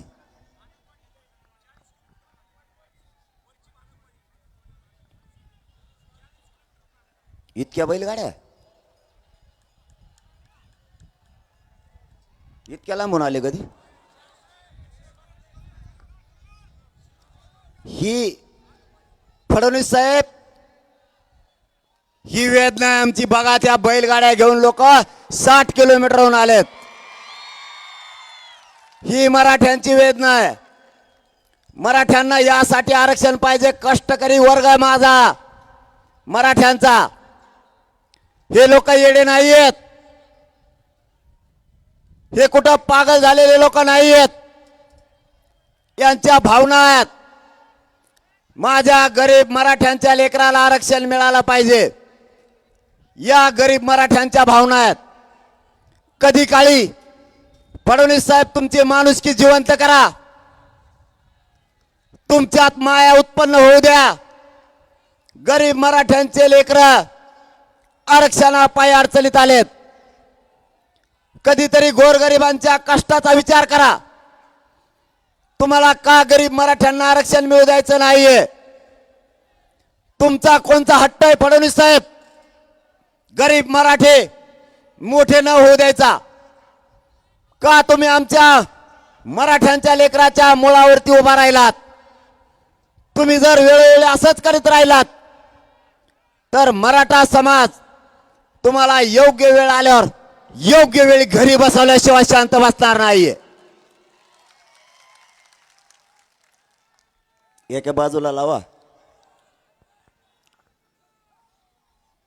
मराठा समाजाला मी सांगत होतो, तुमच्या लेकराच्या वेदना वायाला जाऊ देऊ नका. लेकर डोळ्यासमोर असू द्या. आरक्षण मिळाल्याच्या नंतर तुमच्या लेकराचं आयुष्याचं कल्याण होणार आहे. ही घोंगडी बैठक तुम्हाला जाग करण्यासाठी आहे. आता निवडणुका आल्यात, हे लोक गोड बोलतील, तुमच्या लेकराच्या न्यायापासून तुम्हाला लांब नेतील. हे 5 वर्षातून एकदा येत आहे. एकदा हे लोक निवडून गेले की पुन्हा माझ्या गरीब मराठ्यांना विचारणार नाहीत. म्हणून याच वेळेस मराठ्यांना आरक्षण मिळवून देण्यासाठी स्वतःच्या लेकराच्या वेदना डोळ्यासमोर कायम असू द्या. विसरू नका. तुमचा त्याग, तुमचे कष्ट विसरू नका. तुम्ही घातलेला पैसा विसरू नका. हे लोक मोठे होतील पण तुमचे लेकर दारिद्र्याच्या खाईत पडतील हे आठवणीत राहू द्या. आता समाज आणि समाजाचे लेकरं संपू देऊ नका. रात्रंदिवस मराठा जागा ठेवण्याचं काम सुरू 1 वर्षापासून आहे. आपण एकत्र येतोय. महिना 2 महिन्याला आपण सातत्यानं एकत्र येतोय. आपला समाजाला आपल्या लेकराला लागणारं आरक्षण विसरू द्यायचं नाही म्हणून आपण एकत्र येतोय. आपणही एकदा जर हाक मारली तर तुम्ही सुद्धा लाखाच्या संख्येने एकत्र येत आहे. आता तुम्ही इथं बसलेलेच यानेच ग्राउंड भरलंय. इथं बसलेल्या एका एकाच्या तिथं 10-10, 20-20 मतदान असणारे. आता इथंच जर ग्राउंड भरलं आणि हे एका एकाच तिथं 10-10, 20-20, 30-30 मतदान हे जर फुटलं, खाली काय राहिलं? पडलं ना सरकार. कार्यक्रमच झाला यांचा. यांना घोंगडी बैठकच कळा नाही. सभा आहे का घोंगडी बैठक? एक तर घोंगडी म्हणजे कायच अर्ध्याला कळलं नाही. अर्धे म्हणत होते नवीनच नाव सापडून आणताय कुठून काढून काय करू आणि वेगळंच काहीतरी देत आहे. घोंगडी म्हणजे काय म्हणलं मला नाही माहीत.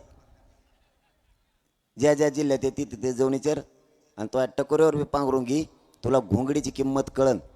तिच्यात काय रग आहे, काय ताकद आहे, घोंगडीचा अर्थ काय, घोंगड्या बैठका पूर्वीच्या काळी का घेतल्या जायच्या, निर्णय कसे बाहेर पडायचे, तुला घोंगडी म्हणजे कळायची नाही. ती लय पवित्र आहे. घोंगडी ही खूप पवित्र आहे. आणि सर्रास पूर्वी शेतकरी हा घोंगडीच वापरायचा. पाऊस असो थंडी असो म्हणजे संकट परतून लावायचं काम घोंगडी करते. सो संरक्षण त्या शेतकऱ्याचं करण्याचं काम घोंगडी करायची. कितीही पाऊस असला तरी घोंगडी भिजत नाही. कितीही थंडी असली तरी तिच्यामुळं थंडी लागत नाही. शेतकऱ्याचं संरक्षण करणारी ही घोंगडी आहे. म्हणून या गोरगरिबाचं रक्षण करण्यासाठी, त्यांच्यावरचा अन्याय कमी करण्यासाठी या घोंगड्या बैठका आहेत. आपल्या लेकराच्या न्यायासाठी मायबापाओ विसरू नका बरं का. तुमच्या लेकराचा अन्याय डोळ्यासमोर कायम राहू द्या. तुमच्या लेकराला आरक्षण लागतंय त्यासाठी तुम्ही काय कष्ट केलेत हे तुमच्या डोळ्यासमोर असू द्या. माझ्या विरोधात तर इतके उठलेत आता. कोणी मारून टाकीन म्हणतंय, कुणी तुकडेच करीन म्हणतंय, कुणी तर मग ट्रॅपच रचलाय. आणि दर आठवड्याला आमदार बदलत आहेत. नांगराला जसे दुपारून बैल बदले देत, नुसते बैल बदला बदली चालू आहे. ह्यो झाला की त्यो झाला की त्यो. पण म्या बी आता डाव टाकलाय, पण आणखीन 7-8 दिवस थांबवतो. आणखीन एखादा असला डाव तर त्यो बी पुढे आला म्हणजे दोन्ही संघच मोडता येते मला डाव एक मोडण्यापेक्षा. मराठ्यांना एक उद्यापासून काम सांगतो. आता गप नाही बसायचा. 3 महिने तुम्ही म्हणता लय काम सांगायलाय. 3 महिने जर गप बसलात तर तुम्ही पिढ्यांना पारचं वाटोळं केलं म्हणून समजा. हे 2-3 महिने मराठ्यांच्या अस्मितेचे आहेत, भवितव्याचे आहेत, भविष्याचे सुद्धा आहेत. हे 3 महिने सगळे टाईट राहा. सावध, बेसावध वेळेवर राहू नका. लढाई माणूस फक्त बेसावध राहिल्याने हारतो. सावध जर राहिला तर कसलंही संकट किंवा कसली लढाई असू विजयाचा टिळा लागलाच म्हणून समजा. फक्त सावध राहा. आता बेसावध नको. उद्यापासून एक काम सुरू करा. आपल्याला या बीड नगरीतूनच महाराष्ट्रातल्या मराठ्यांना सांगतो, उद्यापासून महाराष्ट्रातले सगळे मराठे कामात राहा. प्रत्येकानं गावात जायचं. आपल्या 20-20, 30-30, 40-40 जणांच्या टीम करायच्या. त्या फक्त मराठा समाजाचे प्रश्न सोडवण्यासाठी. आपली लाट अशी झाली, हाक मारले की लाखानं कोटीने देत. तुम्हाला मेळ कसा पांगलाय ते सांगतोय. कोणत्या सभेला बोलवा ते ग्राउंड, ती जागा तुडुंब भरती. पण मला जे ह्या 15 दिवसात अनुभव यायला लागलेत, गरीब मराठ्याला जर काम पडलं तर त्याने नेमकं सांगायचं कोणाला.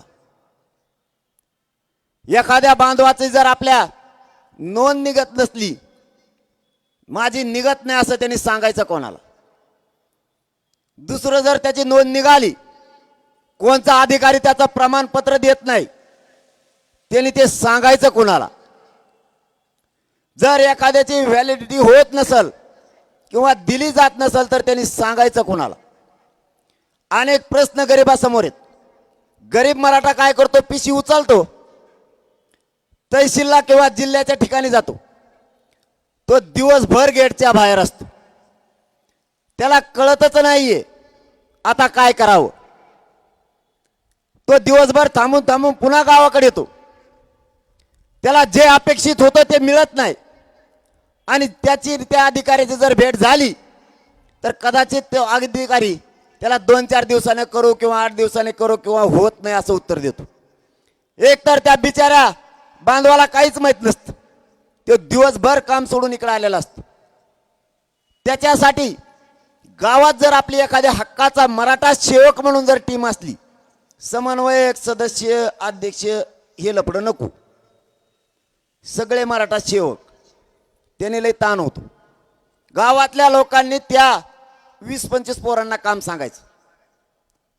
त्या पोरांच्या धर्तीवर झालं नाही तर तालुक्याच्या ठिकाणी ती टीम राहील, त्या ठिकाणी नसेल तर जिल्ह्याच्या ठिकाणी होईल. इथपर्यंत काम आलं की ते काम ताबडतोब सुटतंय. सोयीनुसार जर आपण लोक ठेवले तर कोणाचाच काम नडणार नाही. हे झालं आरक्षणाच्या बद्दलच. एखाद्या आजारी पडलाय, एखाद्याला कुठलं शेतकऱ्याला संकट आलंय, त्याच्या मदतीला जायला सुद्धा गावापासूनच आपले लोक मदतीला पाहिजेत. मराठा सेवक म्हणजे सगळी सेवा त्यांनी करायची.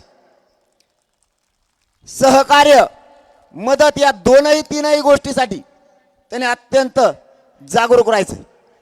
गावागावापर्यंत टीम आली पाहिजे. आणि तिसरा विषय, जर एखाद्यावर संकट आलं त्याच्या मदतीला कोणी लवकर जात नाही, मग त्यांनी नेमकं सांगायचं कोणाला? नुसता घोळका कामाचा नाही, त्यातून न्याय मिळाला पाहिजे समाजाला. झालायचं ना मराठा एक, तर सगळ्या ताकदीने आता समाजाच्या पाठीशी आपण उभा राहिलो पाहिजे. एकमेकाच्या मदतीला जायला हक्काचे लोक होतील. ते 20, 25, 50 काय होतील एका गावातून. त्यांना कोणत्याही पक्षाच्या किंवा कष्टकरी शेतकऱ्याच्या माणसानं काम सांगितलं तरी त्यांनी भेद नाही केला पाहिजे.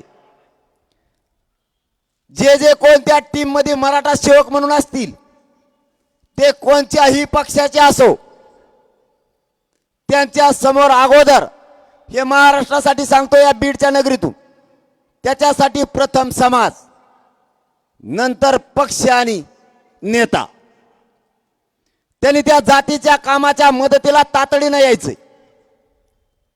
असेच लोक त्या टीम मध्ये घ्या. गरीब प्रत्येक वेळेस शहरात नाही येऊ शकत, गरीब प्रत्येक वेळेस तालुक्याच्या ठिकाणी नाही येऊ शकत. आपले प्रश्न गावात सांगण्यासाठी त्याला एक हक्काची जागा पाहिजे.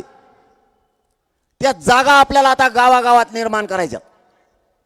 एका गावात किमान 20 पाहिजेत, मग ते 100 झाले तरी चालतील, पण 20 जण हक्काचे त्या लोकांच्या मदतीला पाहिजेत. जर एखाद्या लेकराला एखाद्या माणसाकडून त्रास झाला तर त्याच्या मदतीला जायला कोणीच नाही. जर आपल्या असे 20-20, 25 ची टीम असली, एकमेकाच्या मदतीला जायला सोपं होईल. इथून पुढं या बीडच्या नगरीतून महाराष्ट्रातल्या मराठ्यांना सांगतो, उद्यापासून आपण आपल्या गावात, आपल्या तालुक्यात आणि जिल्ह्यात 20 पेक्षा जास्त पोरांची टीम तयार करायला लागा. ते फक्त मराठा समाजाच्या मदतीसाठी आणि सहकार्यासाठी, मराठा समाजाचं दुःख आणि सुख वाटून घेणारी ती टीम असणार आहे. त्यामध्ये साखळी उपोषण करते, आमरण उपोषण करते, यांना घ्या. स्वयंसेवकाचं काम करणाऱ्या लोकांना घ्या. ज्यांच्यावरती अन्याय झाला देवेंद्र फडणवीस कडून केसेस करून, ते पण लोक त्यात असू द्या. ज्यांनी समाजासाठी खूप भोगलं त्यांना प्रथम जागा द्या. त्यानंतर सगळे पोरं स्वतःहून मनानं जॉईन व्हा. ज्यांना ज्यांना त्या टीम मध्ये समाजाच्या साथ देण्यासाठी आणि सहकार्य करण्यासाठी काम करायचंय त्याच्यासाठी जाहीर सांगतो, प्रथम जात असली पाहिजे, पक्ष आणि नेता नंतर. हे याच्यामध्ये घ्या, मराठ्यांचा निर्णय त्याला अंतिम मान्य असला पाहिजे. अशा पोरांची टीम राज्यभर उभा करायची 20 तारखेपर्यंत. आजपासून 20 सप्टेंबर पर्यंत हे काम हातात घ्यायचं. 20 सप्टेंबरच्या नंतरच घोंगडी बैठकाच्या तारखा दिल्या जाणार आहेत. आपण देणार होतो, परंतु गावागावात टीमा असणं आपल्यासाठी आता गरजेचं आहे. आपल्या लोकांना आलेली अडचण सोडवणं आपली जबाबदारी आहे. आपल्या लोकांना साथ देणं, त्यांच्या दुःखात उभा राहणं आपलं काम आहे.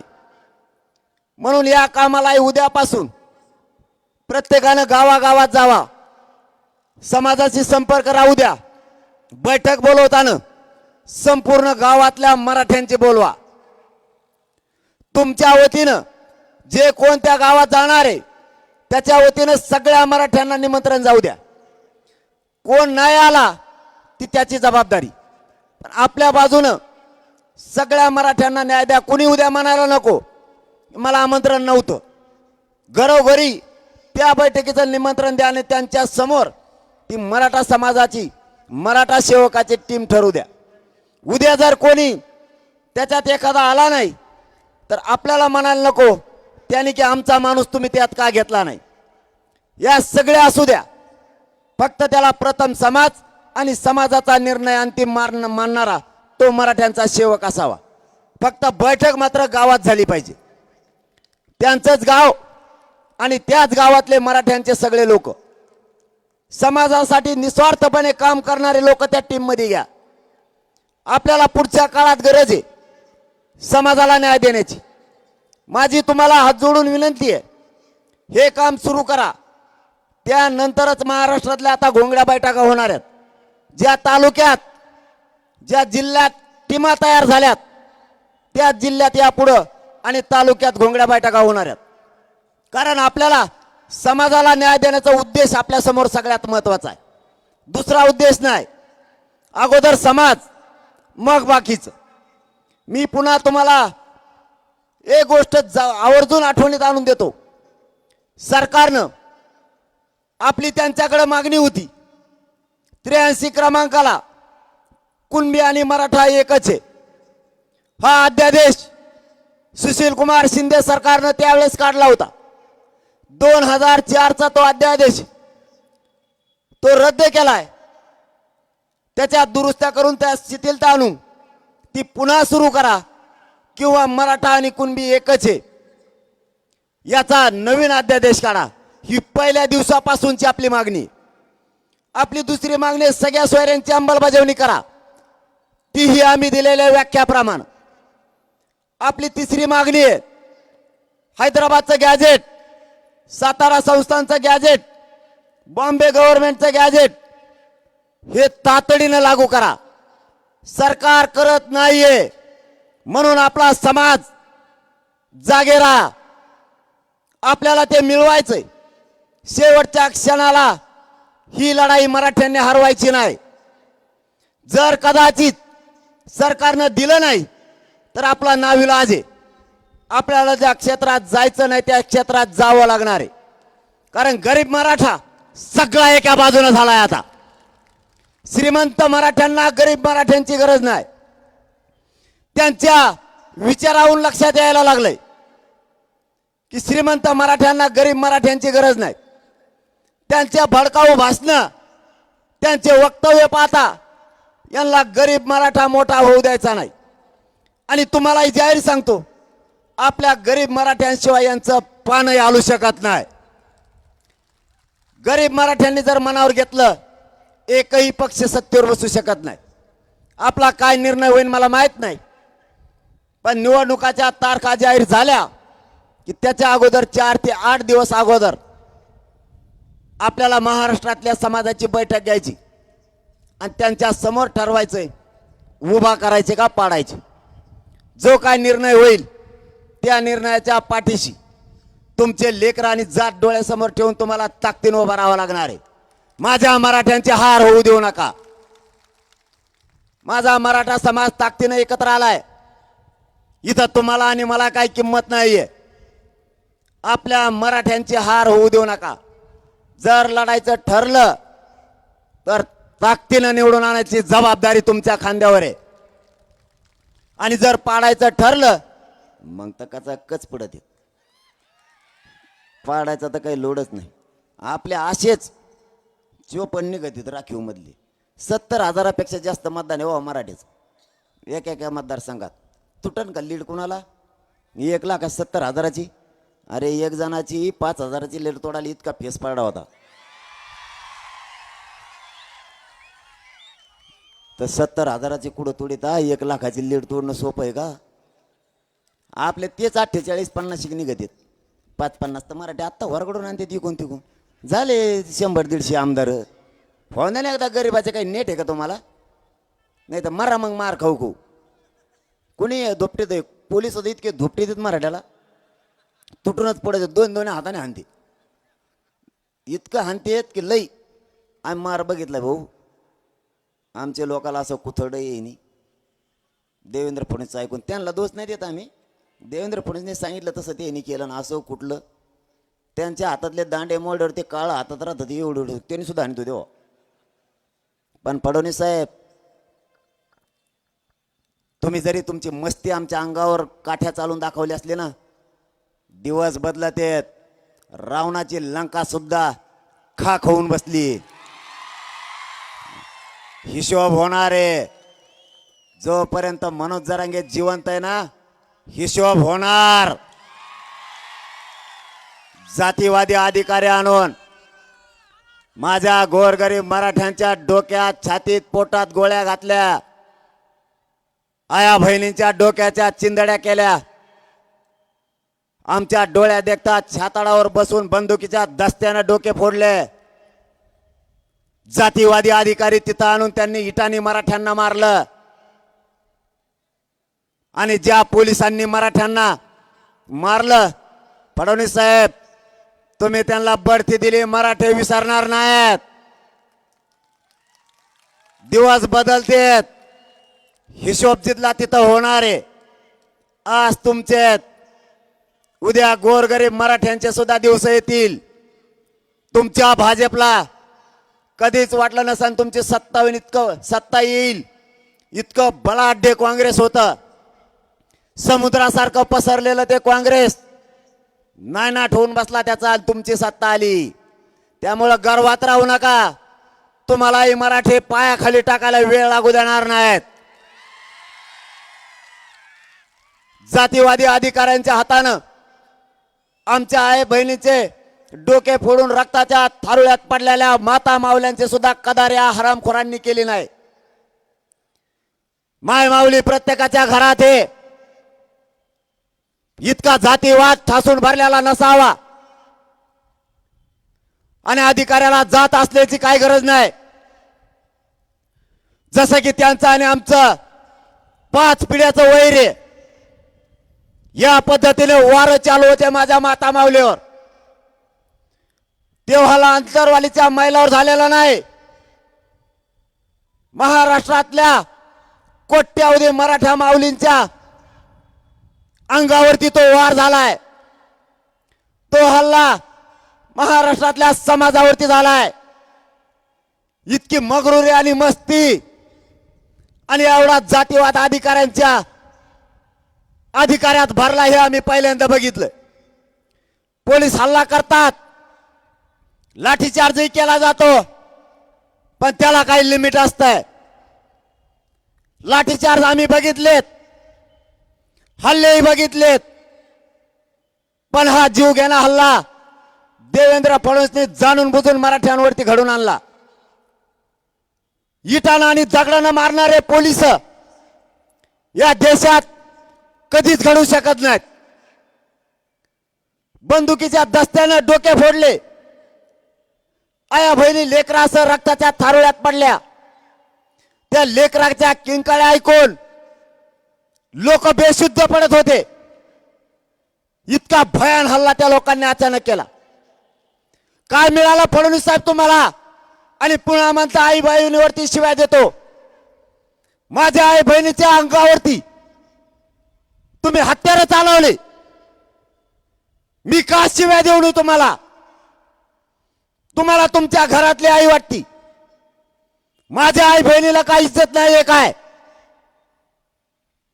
कोणत्या आमदाराला सांगता आमच्या अंगावरती जायचं? मराठे जर माग लागले आणि मराठ्यांचा जर संयम सुटला तर हे आमदार मराठ्यांना चटणीला सुद्धा पुरणार नाहीत. मी संयमाने घेतोय. माझा मराठा रागीट आहे. देव जर एकदा मैदानात उतरला तर मागे सरकत नाही. मी मराठ्यांच्या पोरांच्या डोळ्यात उतरलेलं रक्त बघतोय म्हणून मी शांततेत आणि धीरात घेतोय. मी मराठ्यांच्या पोराला शांततेत राहा हे रात्रंदिवस सांगतोय. एकदा जर मराठा रस्त्यावर आला ना तर देवेंद्र फडणवीस साहेब तुम्हाला जमिनीवर पाय ठेवायला सुद्धा जागा मिळणार नाही. कोणता बदला घ्यायला लागले तुम्ही गरीब मराठ्यांचा? कोणती सत्ता चालवताय फडणवीस साहेब तुम्ही? एवढा मराठ्यांचा द्वेष तुम्हाला का? का तुम्ही मराठ्यांच्या अंगावर घालायला लागलात? फडणवीस साहेब तुम्हाला मराठ्यांचं आंदोलन संपू शकत नाही. मी नाही मॅनेज होत तुम्हाला आणि फुटत सुद्धा नाही. तुम्हाला काय ताकद वापरायची ते वापरा. मी तुम्हाला कोणालाच मोजत नाही, गेली सुद्धा नाही. चला तुम्हाला काय करायचं ते करा. शेवटी माझ्या पुढं माझ्या समाजाच्या लेकराचा प्रश्न आहे. माझं एकट्याचं कुटुंब मोठं करणारा औलाद माझी नाहीये. माझ्या समाजाच्या लेकराच्या वेदना आणि ते दुःख आम्ही वाटून घेतलंय. मी नाही गद्दारी करू शकत माझ्या मराठ्यांशी. मला काही मिळवायचं नाही. मला मराठा समाजाच्या चेहऱ्यावरती आनंद बघायचा आहे, त्याचं लेकरू अधिकारी झाल्याच्या नंतर. म्हणून हा संघर्ष सुरू आहे. फडणवीस साहेबांनी किती ताकद लावली, हे संघर्ष थांबू शकत नाही. आणि मराठ्यांना तुम्हालाही सांगतो, हा संघर्ष तुमचे लेकरं मोठे व्हावात म्हणून आहे. मला बदनाम करायच्या टोळ्या उभा केल्यात, आंदोलन करणाऱ्या टोळ्या उभा केल्यात, आमदार खासदार मंत्र्यांच्या टोळ्या उभा केल्यात. देवेंद्र फडणवीसला काय साध्य करायचं मला माहित नाही. पण फडणवीस साहेब, यातून एक मात्र झालंय, तुम्ही माझ्या विरोधात जेवढं षडयंत्र उभा कराल तितका पेटून माझा मराठा समाज उठलाय. आता भाजपमधले मराठे गरीब सुद्धा एकत्र आलेत. त्यांनाही वाटतंय आमच्या लेकराला काय उत्तर द्यायचं. आयुष्यभर गोरगरीब मराठ्यांनी भाजपाचं काम केलंय. त्यांचे लेकरं त्यांना विचारतात, बाबा तुम्ही ज्या पक्षात काम करताय त्याच पक्षाचे नेते आरक्षणाला विरोध करायला लागलेत. एक एक भाजपमधला माणूस तुमच्यापासून दूर चाललाय फडणवीस साहेब. त्याचं कारण तुमच्यात मराठ्यांविषयी असलेला द्वेष. तुम्ही मराठ्यांना जाणून बुजून आरक्षण मिळू देत नाहीत म्हणून सगळा मराठा एकतर्फी झालाय. तुम्ही किती षडयंत्र करा, मराठा फुटूच शकत नाही. आणि एकदा जर मराठ्यांचा संयम सुटला तर या राज्यात मराठ्यांच्या मनगटाला मनगट लावायची ताकद कोणाचाच नाही. म्हणून तुम्ही सत्तेची मस्ती सोडून द्या आणि मराठ्यांना आरक्षण द्या. फडणवीस साहेबाला आणखीन एक माहीतच नाही, त्यांचे लोक रच्चीच माझ्याकडे येते. मीडिया गेला, इतके चाभरे ते राजकारणी लोक, यांना मीडिया आहे का नाही याचा सुद्धा मेळ लागतो. मीडियाने अंतरवाली सोडणं हे मायापाशी चिटकणं संगच होतंय. अरे मी म्हणतो तुम्ही थोडे आधी आले असते मीडिया होता राव. नाही नाही म्हणले आमचं बारीक दिन असतं. इतके चाभरे ते भाजपाचे तर इतके माझे आमदार इकडं लाईन आहे, ते म्हणतात लय खवटे राव, देऊ लय खुनशी आहे. मायानरात पोटात मी कसा कस सांगतो, मग त्याला येत नाही झोप त्या फडणवीसला. आणि त्याने खरंच मानून चालाव, नाही तर पडन देऊ. मी खोटं नाही सांगत. मी आणि माझ्या समाजाने त्यांना विरोधक मानलेलं नाही. मी सांगितलेलं त्यांनी खरं पटवून घ्यावं आणि काहीतरी तोडगा काढावा. मराठ्यांचे इतके रच्ची येते, मी गोदडी झोपला असलं तर गोदडी उडीत येत, मला उठीत येतच. उलशिकच बोलून द्यार म्हणतात, तसलेत लई येते तो. 4 ओले लई येत. 4 ओले ना, मी जर एखाद बार नावं सांगायला सुरू केले ना, फडणवीस साहेबाला चक्करच येईन. खरं सांगतोय मी, चक्करच येईन इतके येतात. ते म्हणते ते लय खुनशी राव, लय त्रास देतं, पण काम गुतलंय. त्याने काय केलं तर मला मागं 30 लाखाचं काम दिलं तर बिलच गुतीन म्हणून त्याच्याकडे. पण कार्यक्रमच म्हणे मा नंबर हुकला म्हणे तिथला. कारण यांचे 3-3 आहेत. ह्यावेळेस तुमचाच होणार आहे. तवर गप बसत नाही मी. मी गप बसत नसतो तवर. मी गप बसत नसतो. आणि मी सगळ्या राजकीय पक्षाच्या नेत्याला माहिती हे काय एकदा मागा लागलं की कामच करतंय. आणि मी आता मागा लागलेलो आहे. जर आरक्षण नाही दिलं तर भाजपमधला इतकी गँग बाहेर आहे. तुम्हाला एकच दिवशी स्फोट दिसन. तो थोडे थांबा, असा स्फोट दिसन की तुम्हाला ती सगळी गँग एकाएकीच आपल्याकडे घुसलेली दिसन आंदोलनात. एकाएकीच. कारण काही काही लय तयारी केल्यात. एक पुण्याकडचा तिकडचा आहे, नाव नाही सांगत बरं का, नाही गेलं की त्याच्या घरी जाते. ती म्हणला मग फ्लॅटच गेला वा, 5 वर्ष काम केलं मी, ते मध्ये आज दुसऱ्याला तिकीट द्यायचं. मग काय उपयोग आहे म्हणे. मग म्हणलं पण मला कम सांगतो, मी काय करू. तेव्हा म्हणलं आता मग नंबर हुकला, जाऊ द्या मग तुम्ही काय खान दगड द्यायला त्यालाच निवडून आणतो, आम्हाला ते घर परवडत नाही म्हणे. म्हणजे त्यांच्या सुद्धा घराण्यात वाद चालू आहे. इतका रोष आहे भयानक. पण त्या सत्तेच्या मस्तीपुढं त्यांना ते दिसत नाही. मला त्याच्याशी देणं घेणं नाही. माझी या बीड नगरीतून शेवटचं सांगतो. पहिलं अगोदर तुमचं कौतुक की तुम्ही ही घोंगडी बैठक प्रचंड ताकदीने जमून एकजूट दाखवून यशस्वी केले, त्याबद्दल बीड तालुक्यातल्या सगळ्या मराठा बांधवांचं कौतुक. तुम्हाला शेवटी जाता जाता एवढंच सांगतो, पाडायचे का उभा करायचे ठरणारे जे काय ठरल, तुम्ही एकदा पाडून ताकद दाखवली. आणि जर उभा करायचं ठरलं तर निवडून आणून ताकद दाखवा. कारण मराठ्यांना हरू देऊ नका. मराठ्यांची प्रतिष्ठा खूप मोठी आहे. तुमची आणि माझ्याला काही किंमत नाही. कोणीही एक दिला जाईल. जर ठरलं तर सगळ्यांनी मिळून त्याला निवडून आणा. आणि उमेदवार इतके येतं, काय कटाळा आणला राव त्यांनी. नुसते उमेदवारीचेच अर्ज आहेत माझ्याकडे, दुसरं काहीच नाही. आमचे ते कागद चाळूच बेजार आहेत पोट्टे. 2 वाजता चाळीत येत आणि त्याच्यावरच पडत येत झोपल्याच. इतके कागद सगळ्यांनी त्याच्यावर लिहिलेलं आहे, मी कसा निवडून येतो. पुऱ्यानी आता सगळेच जर निवडून येणार, पडणार नेमकं कोण आहे मग. आणि रातची एक जण तर 11-12च्या पुढंच आला. फुल झालता का कोणतो, त्याच्या तवा ध्यानात आला आपल्याला उमेदवारी अर्ज द्यायचा राहिला. तैट झाल्यावर आलं फाईल दुसरीच घेऊन आलं. अरे मी म्हणलं दादा ही फाईल ती नाही, तेव्हा मला नीट वाचव तिची. म्हणजे अरे ते दारूच एक नाच सोडा यार, तुमच्या पाया पडतो राव मी. त्या दारूने असा कार्यक्रम झाला राव. तुम्ही फाईली दुसऱ्याच आणायला लागलीत काही. परत मी ती फाईल नाही म्हणलं तर मलाच घोडे लावित येत. मलाच म्हणतात वाचव नीट वाचवत होती तिची. अरे दारूचे लय वाईट परिणाम आहेत. तुमच्या पाय पडतो मी, जाऊ द्या यार आपले जात पुढं. फक्त व्यसनापासून लांब जा. आरक्षण तर मिळाल्यातच जमा आहे मराठ्याला. लय आनंदी जाते आपली, लय सुखी समाधानी होईल. थोडी तळतळ तर समजून घ्या. काय मिळत आहे तुम्हाला त्याच्यात राव. उलट आपलं खातं बिघडतंय सगळं. ती टाकल्यावर बांध फोडीत तुम्ही, आधी फोडीत नाहीत. झाल्या का मारामाऱ्या सुरू. 5-5 पिढ्या झाल्या आपले लोक बोला ना, ते बांधामुळे. तुम्ही चांगले असल्यावर तुम्ही देवाहून येत. कोणीही म्हणतं मायला ही जर त्यांनी टाकलेली नसली ना, देव माणूस राव. मग टाकल्यावर तू तसा कमी होतो, ते घेऊच नको ना. आपली जात मोठी होईल, जातीवरचे संकट कमी होतील. फक्त व्यसनापासून लांब जा. आणि उमेदवार कुणी असू एक देणारे जर ठरलं तर सगळ्यांनी पटत नसलं तरी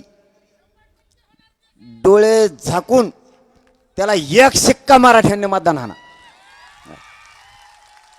तुमचं त्याचा पटत नसलं त्याच्या तोंडाकडे बघू नका, मी आजच सांगतो तुम्हाला. पण मतदान सणासण हाना. आणि त्याला एकदा निवडून दिलं की त्याने काम नाही केलं की माझ्याकडे मी कचाकच घोडे लावून काम करून घेतो तुमचं. आणि उमेदवार किती असले तरी आपल्याला राजकारण करण्यासाठी उमेदवारी करायची नाही. समाजाचे प्रश्न सोडवण्यासाठी आपल्याला त्यात नाविलाजानं जायचं. राजकारणात जाण्यासाठी आमदार नाही व्हायचं, समाजाचे प्रश्न सोडवण्यासाठी. जर ठरलं तर आणखीन लय मचाळा बाकी 20-22 लाख मराठी येणार आहेत त्या बैठकीला. ते काय लफडत दिवसभर चालणार आहे. नाही नाही हा हा, नाही नाही हा. पण तुमचे काम आले. एकदा का पाडा म्हणलं ना, नुसतं मी पाडा म्हणलं, नाव घेतलं का कोणाचं? मायाला ज्ञान देण्यात जातीवादी म्हणते यार. मी जर जातीवादी असतो तर परवाच्याला शंभूराजे देसाई साहेबांनी एक निर्णय केलाय. जसं एसीबीसी साठी व्हॅलिडिटीला 6 महिन्याची मुदत वाढ होती, कुणबीसाठी सुद्धा पोरांना अडचणी यायला लागल्या म्हणून 6 महिन्याची व्हॅलिडिटीला मुदत वाढ द्या म्हणून सांगितलं. पण सांगताना हे सुद्धा सांगितलं सगळ्याच ओबीसी साठी करा. लेकरांनी काय केलं? ओबीसीच्या गोरगरिबांनी प्रत्येकालाच आडी अडचण येते व्हॅलिडिटीची.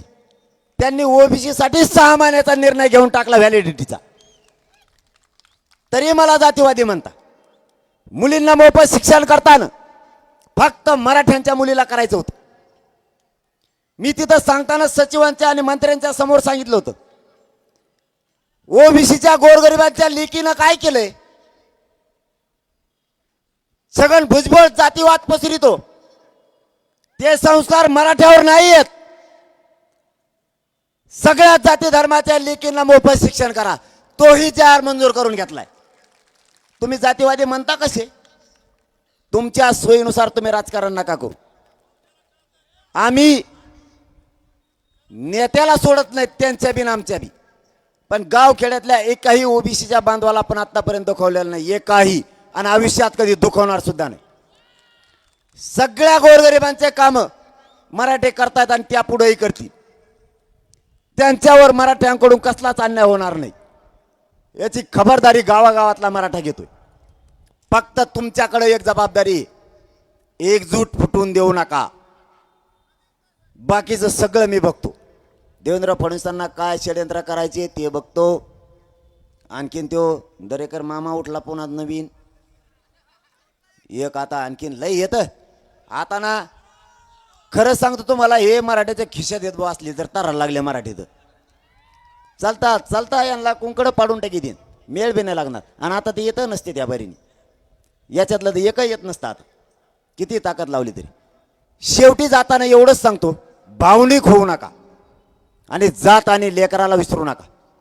वेळेवर जर त्यांच्या वेदना विसरलात, लेकराचे होणारे आलक्षणामुळे हाल जर विसरलात आणि नेत्यालाच मोठा करायचा प्रयत्न केला तर तुमच्या जातीचा आणि लेकराचं वाटोळं झालं म्हणून समजा. वेळेवर भावनिक होऊ नका. ही आगळ्या आगळ्या योजना आणतील. आता आणली बघा ती लाडकी बहीण, चांगली आहे ती योजना, चांगली, काय अडचण आहे. पैसेच आपले आहेत. देवेंद्र फडणवीस काय नागपूरचं वावर ऐकलं का एखाद्यानं आपल्याला पैसे दिले? आपलेच पैसे आहेत. ते पेन घेतला तरी जीएसटी कट होतोय, बिस्किट पुडा घेतला तरी कट होतोय, काय घेतलं की कट होतोय. पैसेच आपलेत. घ्या, ती चांगली योजना आहे, काय अडचण नाही. पण फडणवीस साहेब, मला एक प्रश्न पडला, तुम्ही लाडक्या बहिणीला 1500 रुपये दिले, चांगलं केलं, ती चांगली योजना आहे का नाही ते पुढं बघू. घ्या, ते आपले लोक बी घ्या, सगळे कामाला येते पुढं दे. पण एक प्रश्न आहे, लाडक्या बहिणीला पैसे दिले पण भाच्याला आरक्षण लागते, त्याचं काय?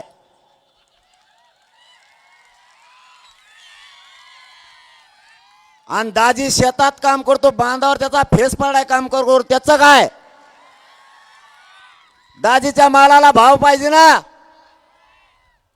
लाडक्या बहिणीला पैसे दिले, दाजीच्या मालाचं काय? दाजीचं कंबर मोड काम करू. आणि दाजी जर एखादा रूम न घेऊन मुंबईकडे निघाला मामाकडे, तर मग त्याच्या मालाला भाव पाहिजे. दाजीच्या लाडक्या बहिणी दिले, चांगलं झालं. भाच्याच्या आरक्षणाचं काय? अरे तुम्ही आयुष्याच्या सुविधा द्या. तुम्ही हे चिरीमिरी वाटायचं बंद करा. हे 1500 रुपये आमच्या आयुष्याला पुरणार नाहीयेत. आम्हाला आयुष्याच्या सुविधा पाहिजेत. यासाठी या मराठ्यांचा आक्रोश आहे. तुम्ही आयुष्याचं आरक्षण द्या. हे मराठे तुम्हाला डोक्यावर घेऊन नसतील. शेतकऱ्याला आयुष्याच्या सुविधा द्या.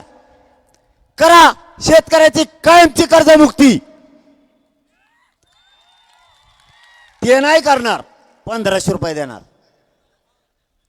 तुम्ही शेतकऱ्यांना त्याच्या मालाला भाव द्या, त्याला 24 तास लाईट द्या, त्याला कायमस्वरूपीचं विदर्भाला, खानदेशाला आणि मराठवाड्याला पाणी द्या. माझा मराठा किंवा शेतकरी एक बी आत्महत्या करू शकत नाही. तुम्ही हे चिरीमिरी वाटीदा आम्हाला आयुष्याचं देत नाहीत म्हणून तुम्ही पडता. पुन्हा ते आता लाडीगुडी लावतील 1500 रुपये. आता येईन बघा तेव्हा आनंदाचा शिरा, दिवाळीला आनंदाचा शिरा आणते ती भुंग्याने खाल्लेली डाळ, ती 15 दिवस झाले भिजायला टाकली आजीना, तरी मावशी तसाच हात मोकळा झाला, भिजलीच नाही. हे आनंदाचा शिरा, तो तेलाचा पुडा वाकडा तिकडा झाला, त्याच्यात पांढरं तेल. आमची मावशी ती पुडा फोडी, ती कढाईत टाकी, ती सगळं सरपंच संपत, पण ती काय पिवळ होत नाही तेल. मग काय त्याच्यात देवेंद्र फडणवीस वंगण टाकी तू का काय करतोय? हे असलं नादी लावी देत. तेवढं तर शेतकऱ्याच्या मराठ्याचा बांधाव रे. तुम्ही आम्हाला नादी लावू नका. लोक येड्यात काढायचं बंद करा. धनगरांचं आरक्षण देशात गाजलं होतं. कधी नव्हे तो उठाव गोरगरिबांचा धनगरांनी केला होता. त्यांना आयुष्याचं आरक्षण पाहिजे होतं. एसटीतून आरक्षण मिळालं तर गोरगरिबांचे लेकरं मोठी होतील, त्यांच्या लेकराला जास्तीच्या सुविधा मिळतील म्हणून धनगर पेटून उठला होता. गोड बोलून देवेंद्र फडणवीसांनी चालता चालता आंदोलन मोडून टाकलं. तीच डाव मराठ्यांचं आंदोलन मोडायला सुद्धा वापरला होता. पण इथं खानदानी मराठ्यांचा जातवान पिल्लू आहे शेतकऱ्याचं. तो पैसे नको पद नको मला, आणि पैशाचं मग जमत नाही. पहिल्यापासून सवयच आहे आपल्याला, पैशाचं आपलं जमत नाही. तुमचे तरी आंघोळीला कपडे काढल्यावर खिसे तपासित असते घरचे, नोट भिजन म्हणून. भाऊ आपण जर कपडे काढले ना, आपल्या खिशात कोणीच हात घालीत नाही. त्यांना माहिती याच्या खिशात रुपयात नसतो खडकोजे, आणि याचं कुठं खिसे तपासित आपल्या जो काहीच नसतंय. आणि मला यासाठी लावली देवेंद्र फडणवीसनी. आहे काय काही कळत आहे का? म्हणजे 70,000वाला चोट्टे चट्टे बारकुले फुरकुले त्यांजवळ, तिकडे यासाठी लावायची तर माया मागं लावली. ते बिचारा ते कोमायट आहे का काय, ते बिचारं वाचून वाचून मथरं झालं राव. आता म्हातारपणाला त्याला काय येळ आणली त्याच्यावर. त्याला कधीतरी जीवनात त्याचा इतिहास झाला असता, कधी जर म्हणला असता मी 20 लोक आत टाकले, त्याने धरून आणला घी सोडून देतो, त्याने धरून आणला घी सोडून देतो. ही असली शाळा यांची, आणि यासाठी लावली माया मग. मी भेट नाही, फक्त तुम्ही साथ आणि एकजूट ठेवा. तुमच्या लेकराला आरक्षण दिल्याशिवाय मी नाही हटत. होऊन जाऊ दे काय व्हायचं ते. मरण मी आता स्वीकारलेलं आहे. देवेंद्र फडणवीसनी जो ट्रॅप रचलाय त्यात मरण आलं तरी घ्यायला तयार आहे. आणि समाजासाठी लढून उपोषण करून मरण आलं तरी मी ते घ्यायला तयार आहे. शेवटचा शब्द देतो तुम्हाला की मला कितीही त्रास झाला आणि मला कितीही वेदना झाल्या तरी शेवटच्या मरणाच्या घटका सुद्धा तुमच्याच पायावर मोजणार, पण गद्दारी तुमच्याशी कधीच करणार नाही. माझा जीव जरी गेला, मी मात्र ओबीसीतून मराठ्यांना आरक्षण मिळवून दिल्याशिवाय हटत नाही. नसता हे सरकार जर आपल्याला ह्या राहिलेल्या महिना दीड महिन्यात जर आरक्षण ओबीसीतून नाही दिलं तर सरकारचा सुपडा साफ केल्याशिवाय मराठ्यांनी मागे सरकायचं नाही. आपल्या घोंगडी बैठकीचा उद्देश मराठ्यांना ओबीसीतून आरक्षण मिळवून द्यायचं. आपल्या 8-9 मागण्या त्या आचारसंहिता लागायच्या आत मंजूर करायच्या. आपल्याला राजकारणात जायचं नाही. या घोंगडी बैठकीचा उद्देश मराठ्यांना राजकारणात जायचं नाही, मलाही जायचं नाही. पण नाही दिलं तर आपल्या समोर पर्याय नाही. सत्ता मराठ्यांना काबीज करावीच लागणार आहे. गोरगरीब ओबीसी, गोरगरीब मराठा, मुस्लिम, दलित, गोरगरीब शेतकऱ्यांनी एकजूट राहायचं. आणि आपले प्रश्न नाही सुटले तर यांना याच्यातून घालवायचं म्हणजे घालवायचं. सावध राहा. जातीच्या वेदना आणि मुलाच्या वेदना विसरू नका. मराठ्यांची हार होऊ द्यायची नाही.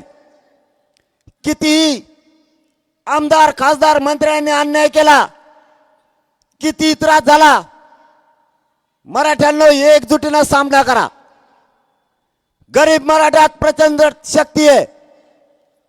गरीब मराठी एकजूट व्हा आणि समोरच्या संकटाचा सामना आपल्याला पुढे करायचा आहे.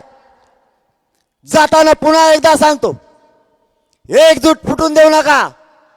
तुमच्या साथीची आणि आशीर्वादाची आणि साथ देण्याची हीच योग्य वेळ आहे. आता फक्त भावनिक होऊ नका. जातीचे लेकर आणि जात मोठं करण्यासाठी सगळी 100% ताकद मराठ्यांनी वापरा हीच विनंती करतो आणि थांबतो. धन्यवाद. जय शिवराय. या ठिकाणी कुणी स्टेजवर जाऊ नका. अतिशय सुरक्षितपणे व्यवस्थित दादांना खाली यायचंय. सगळ्यांनी ही सभा यशस्वी करण्यासाठी आपण प्रयत्न केले. धन्यवाद.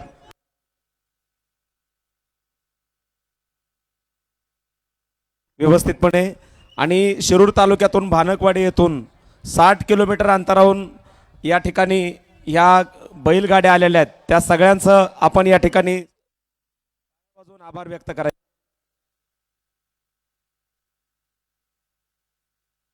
राष्ट्रगीताने